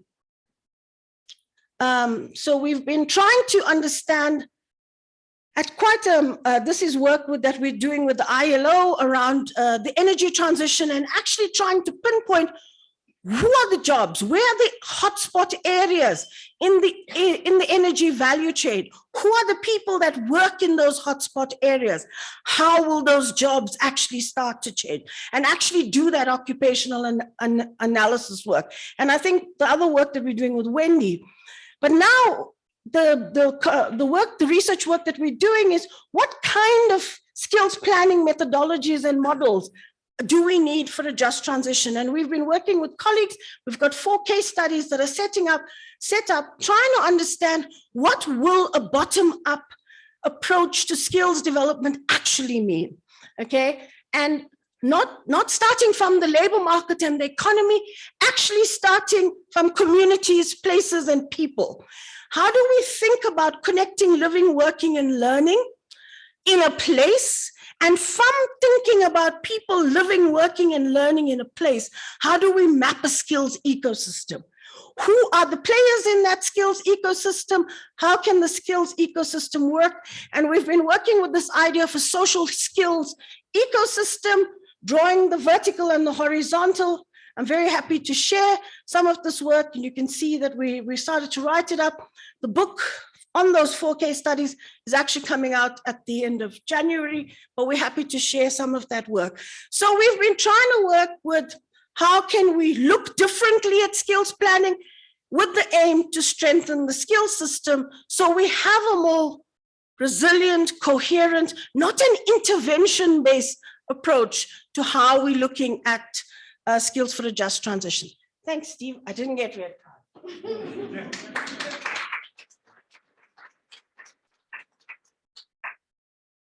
That was very impressive. Thank you. Not only your time management, but also the work that you're doing. I'm actually very excited about the work that we're doing here in South Africa. And it really resonates well with some of the work that we're thinking about in our employment strategy program. So grateful that there's lots for us to learn. So our next speaker is Nsinikiva from NBI and talking through some of the practical things that they're doing. Thanks, Anthony. Thanks, everyone. So I was just wondering when we give Steve a yellow card for his time management, but we'll just suffer along.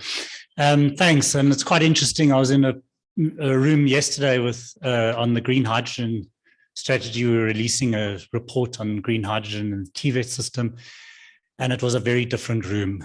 And everyone was going rah rah green hydrogen, rah rah jobs, and I came up and not one real word about just transition. So I think that we are, this is a much more conducive room. I think, Mr. Mvalo, you can confirm what I'm saying. I think that we really need to take a different perspective on these things. And I worry that we get so caught up in the hype that we keep getting down the road, kicking the can down the road and not, taking everyone along with us. So this is Jabu. And Jabu is one of the SMEs that we're working with in Katlehong. He's an electrician, he's young. He put himself through, he came out of the Ekurhuleni West College, he did his electrical NCV. He couldn't get into an apprenticeship, so he started selling hardware out of a wheelbarrow, pushing the wheelbarrow down the road. He started to do electrical work, contracting work. He then managed to get a container that he was leasing, and he set up a little hardware shop out of the road, main road in Katlehong. He was selling hardware materials, but also using that for his work that he was doing in households. The problem was that he couldn't really do the work and sign off on it because he wasn't a qualified electrician. Eventually, he managed to get himself trade tested, qualified through Ekurhuleni West College. Took him a lot longer than it should have. So in the end, and in the meantime, he was running a business. This is the face of the just transition. And these are the guys that we need to be working with in township communities if we're going to win this battle. So we've been working with Jabu. We have a hub that we've established in partnership with the Ekurhuleni West College in Katlehong. And we've been working with Jabu over the last year and a half, and we've seen him go in leaps and bounds. He's a really driven entrepreneur. He also then managed to get himself the PV green card. So as you can see there, he started to do solar rooftop solar PV installations. He started to employ in people, and as I say, going in leaps and bounds. I don't see a clicker. Thank you. So the reason I'm bringing him up, because I don't have a hell of a lot of time, is really to kind of give you an indication of the thinking that we've been having around. I don't know where the thinking is. It's coming. Unless I'm pressing the wrong button. Okay, so the reason why I'm talking about Jabu is because we've been giving a lot of thought in our work ability around the issue of demand. And as with many of our TVET colleges and over the years, there's always been the tendency to go and knock on the doors of our large companies and say, please take our young people. And the MBI itself was guilty of that for many years. And eventually you reach a point where economically and otherwise, large companies are not able to take all these young people, and they never have been able to. So the question is, where are we going to find the demand? Because we can do the skills, but skills don't create jobs. right? So, and there's a tendency, as we would, I'm sure many of the room, I know there was a colleague from Gatsebande who seems to have left. The tendency is invariably to blame the TVET college system. Oh, you aren't producing the right skills, all right? And I'm saying, but where are the jobs? Because skills for what, right? So and the TVET college system is not there to solve the ills of our labor market, and it's not there to solve the ills of our education and training system, right? There's only so much that we can do through our TVET system. We can prepare young people, we can make them as employable as possible, but the bulk of the training actually has to happen in the workplace, right? As our ILO colleagues would definitely agree, I think. And in fact, Elizabeth also emphasized the point, we need more work-based learning. But where does the work-based learning take place if we don't have workplaces that are able to train and employ young people? So this is the problem we're trying to solve, right? There are sectors and job families, we believe, that can train and employ young people, but they face too many barriers. And the main barrier that they face is that they're made up of large numbers of SMEs. And these SMEs are largely informal, and I'll show them now.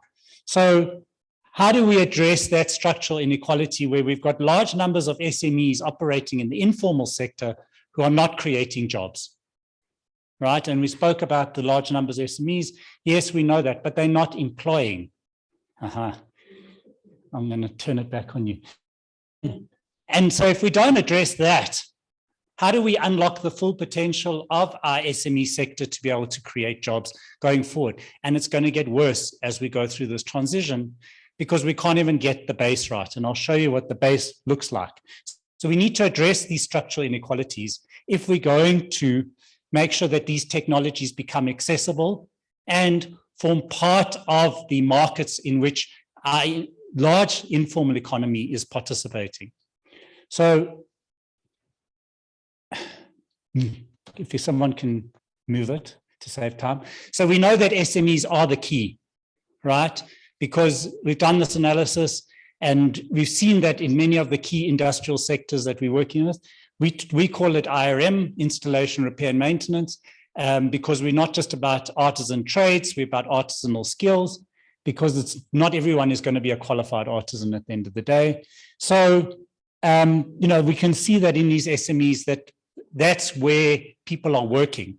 They're not creating employment, but they're working, right? And you'll see here, the next slide. So this is, you've got to give me the time for in between the slides. Okay. You can see here, if you look at the plumbing industry alone, 90% of plumbing businesses are informal. At present, there are only 8,000 registered plumbers in the country with the Plumbing Industry Registration Board, and yet there are over 130,000 people working in the plumbing industry. And you can see the decline. Obviously, I think COVID has had some impact, and I'm sure we've seen further decline, but it remains consistent. 90% of plumbing businesses are informal, which means they can't compete for a whole lot of work in the formal economy, right? And they continue to be subsistence driven and eking out a living. Next slide. Then we see that 87% of plumbers are unqualified. So they have lower than a matric or maybe a matric, but they don't have technical qualifications. So how do they compete for that market? Now, I sit in room, Mr. Mvalo heard me say yesterday, I'm sure I'm going to get shot down because I do usually. I was in a meeting with Ken the other day, the NADAB meeting, the National Artisan Development Body meeting. And all we talk about is producing more artisans. We need more artisans, right? Because, the country needs artisans. And then I say, okay, have you been to the townships? Have you looked at the quantum of people working in artisanal businesses in the townships? Find those that are entrepreneurial, find those that are motivated, that have capacity to grow, that are willing to create jobs, and help them on that journey. Get them qualified, get them formalized, and bring them into the market. Now, as the green technology emerges, as more green market opportunities emerge, then, these guys can start to participate in that. At the moment, they can't, and they're unlikely to because they're coming off such a low base. But we've got to fix the base now and use the just transition framework as a lever and an opportunity to lift that base, to bring these guys along on that journey. The next one also talks to the electrical industry, and we spoke about electricity earlier. Same situation. Majority of our electrical businesses out there operate in the informal sector. I don't have the stats on the qualifications because the electrical contractors industry is a little bit cagey on these sort of things, but the reality is that it speaks for itself.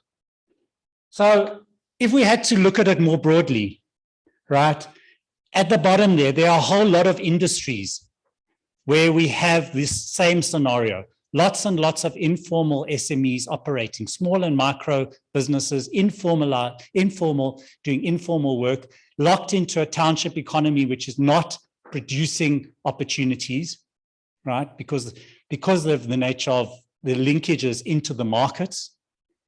So the markets are still owned and constrained by well-established, majority, probably mostly white-owned businesses that have those relationships with the larger companies at the top there. How do we break through that? How do we spread the opportunities? How do we bring those individuals at that bottom level in these various industries along on our journey? So we need to strengthen their capacity, and that's what we're doing. We need to strengthen it from an enterprise point of view. We need to strengthen it from a skills point of view. We need to link them into markets. And as we emerge now, new markets. What are the new markets? Jabu is now doing solar PV installation. It's an example. He did it himself. We've been helping him on that journey. He's a very motivated young entrepreneur. How do we get him down that road and keep him on that journey and take him along with us? And we can look at the range of opportunities that emerge. I'm done. So don't pull out the red card. You're making me nervous. So, so I think that we have to look at this broad spectrum of industries, right, within our townships that can be grown, supported, that we can find the entrepreneurs, that we can help them to get skilled. We know the RPL system is really dysfunctional, unfortunately. We know it's expensive. So I'll just give you one little scenario. We took 33 township plumbers to the Institute of Plumbing and the PRB. We were willing to pay 30,000 Rand per SME to get them ARPL'd per entrepreneur. Only 3 of them could be ARPL'd and trade tested out of 33. The other 30 operating as plumbers. Now, how do we, so that's the journey that we're on. We need to get more inclusive opportunities happening in our township communities. We need to lift the base of entrepreneurs out there in the artisanal space, give them access to market, upskill them, and bring them closer to the demand, which is at the top end there. And that demand is where you're going to find the transition. That's where the technologies are going to sit. That's where the supply chains and the value chains are going to sit at that top level. We need to close that gap, but we need to bring up the base, and then we need to bring those larger companies closer to that base. Thanks.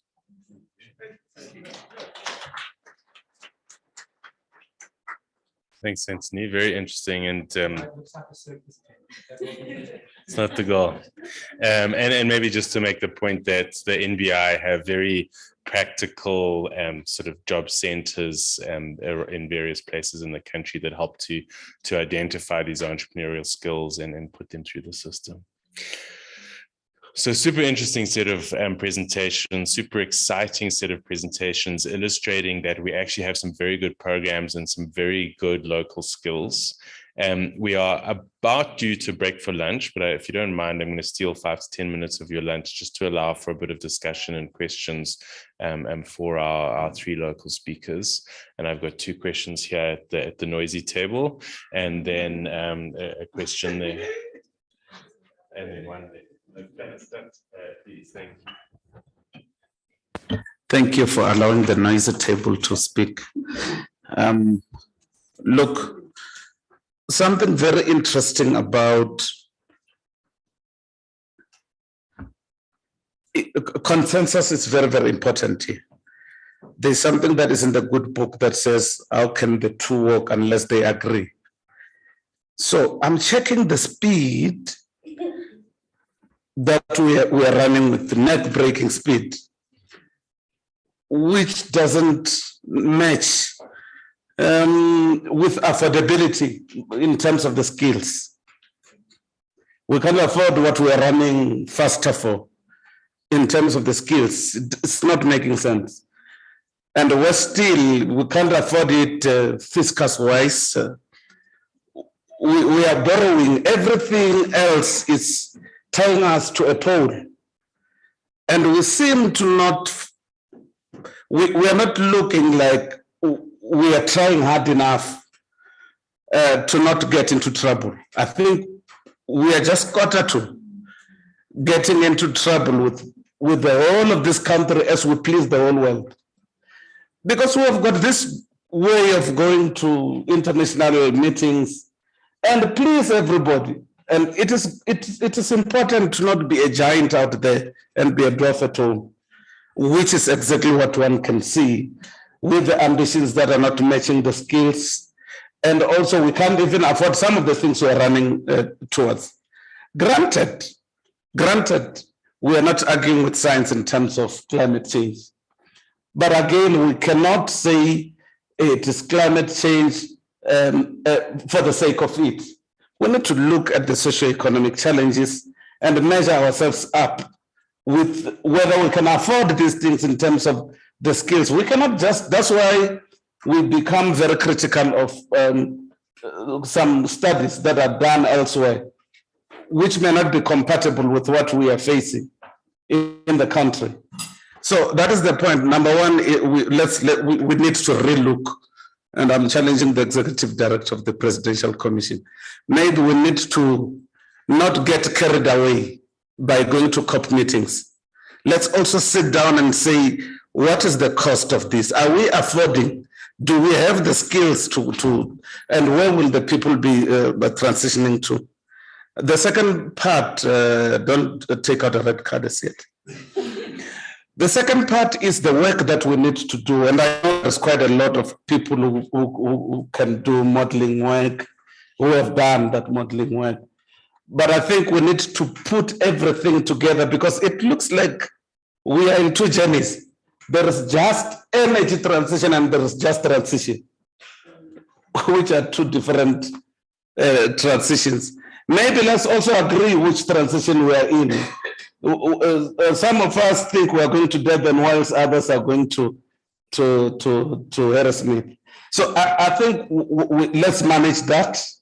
I'm also still challenging the executive director, as he is taking notes somewhere, that we need to make sure that everybody else is in the same transition, which means even the skills that we're talking about, others are looking at only the skills that talks to social, ESCOM, and the coal mines. And that's it. They're not talking about cross-cutting skills across the sectors, whilst there are others who are doing that. I don't think the consensus is there with regards to what are we doing with the skills. Are we putting them together or are we just simply in two transitions? Let me stop now before I preach. Thank you very much for the presentation. What I've noticed, the presentation are very good and very much informative. But again, I'm not talking about the speed of pace that my colleague is talking about, the speed of presentation. Because I'm losing, as Anthony was busy presenting, there's a lot of information that we still have to understand. But already the red card is up. So we are missing that kind of, sometimes when we are sitting down and trying to analyze this presentation, you might miss some important issues. So I'll kindly request Steve in future, please make time for that, for those presentations for us. Because I'm in Mpumalanga, I'm not rehearsing about transition, I'm already in it. And if you check basically with the Aratna's presentation, I think there's a lot of issues that have been raised. Basically, I cannot emphasize more on the local capacity building and EWSETA for the readiness of it and the impact that is already having on the revenue collection of the municipality, not let alone on the readiness of policies at municipal level. So to understand what really steps they do need to take, that is another issue that is kind of key. But the community ownership of all this in innovation and technology that are coming in, they still don't understand. Is only being sourced out to say you are going to install the solars. But in manufacturing, I said, like in South Africa, who told us that we want a triangle solar, sort of like a solar panel? Maybe we need a square, maybe we need a triangle, maybe we need a second, based on our climatic condition. But because we are not given that kind of a sort of like an innovation and invention to come in and come up with our own issues, we are already taking what is already being prepared, not knowing even the environmental impact after a few years, how is it going to impact us in the long run? So somehow, I was just like looking and say, if Pretoria has got an innovation hub, why can't Mpumalanga have an innovation hub too? So that we can collect all the skills and the innovation that is happening in that space, and then to see how can we now move forward on that other part. The collaboration we cannot emphasize more. I think Aradna highlighted that very well. But what I'm just checking basically on Anthony's presentation, there's a lot of existing green sort of like economy that is happening in Mpumalanga, especially the coal waste beneficiations, the water purifications, and all these other issues. So currently, somehow, we are not collecting all that information on the ground to see what is it that you can upscale and what kind of skills that are still needed. So somehow we come at a top down, not bottom up. So we might be missing and duplicating most of the issues that are happening. And if you check basically at a provincial level, we started developing this draft just transition phase 1 since 2020. We still haven't completed it due to the lack of funding. But there, if you check now how many research has been done from Mpumalanga, we have lost a count. And there's a lot of funding that is coming in, and then everyone is doing a study and is doing a research, but we are not even tracking whether are we making a difference or what is it exactly? Because like there's not complete a provincial plan that is completed to see that we can tick and say we are already implementing some of the issues. Currently, everyone, I'm telling you, I've lost the count. And most of the studies others have completed. And you say, were you doing this from Mpumalanga or because it's already completed? And they say, yes, but we've got all the funding from these funders and what. So somehow, Steve, that I think it needs to be really organized, because most of the recommendations that are being concluded on the studies, they could assist us as policy developers and municipalities to start now implementing it. But now if we are moving in different direction, everybody, when you've got fund, you are coming to do something. I think Aradna, what she has mentioned now to say, she got funding for this. We said, can we go with you? And she agreed that she will go with us, because we have to understand, because we have to have that kind of a learning again. Not just to complete a study and say we've completed and we wonder, and we thought it's a national study, all of a sudden, no, it's from Mpumalanga. So somehow, I think this is need to be controlled and be managed very well. And I can't emphasize more on the innovation hub. If we can have that energy innovation hub, you can be so surprised. Thank you. Yeah, I mean, important points. And to your point about the pace of today, just a reminder that today is about combining two communities, learning about each other. This will not be the last conversation. It's the first of many. So there'll be opportunity for Anthony to talk for 30 minutes, which is his preferred time slot. Question at the back there, and then there was one here, and then we will conclude for that. Sorry, I'm still in Tantandro. Chair, I think I also need to emphasize, because I'm not satisfied that as well, just like the previous speaker, about the time allocation. For instance, the presentation on her presentation, we on repurposing the coal powered, what do you call coal-fired power stations. She just went through. We don't even know what are they being repurposed for. That is how bad the situation is, but the information is in front of us. So I think that must be just even if we design the program, let's have even ourselves. I'm actually worried that we have to make a point so quick that be considered for time. Let me make them. There's one example that I wanted to speak to, which relates to the last presentation by the NPI. In our space as community constituents, we've done our own consultations in various communities on what constitutes just transition. But we're actually finding a lot of examples where conversations are not about what is on the ground.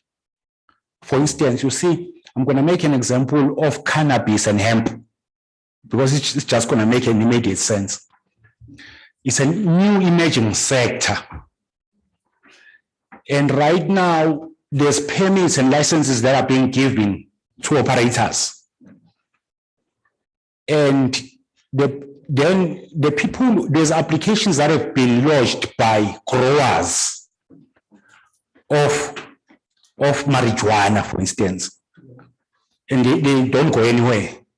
Then a licensee, when they operate, it could be a hemp plant, it could be a medical marijuana plant, goes and employs a grower who has 20 years of growing and calls them a master grower.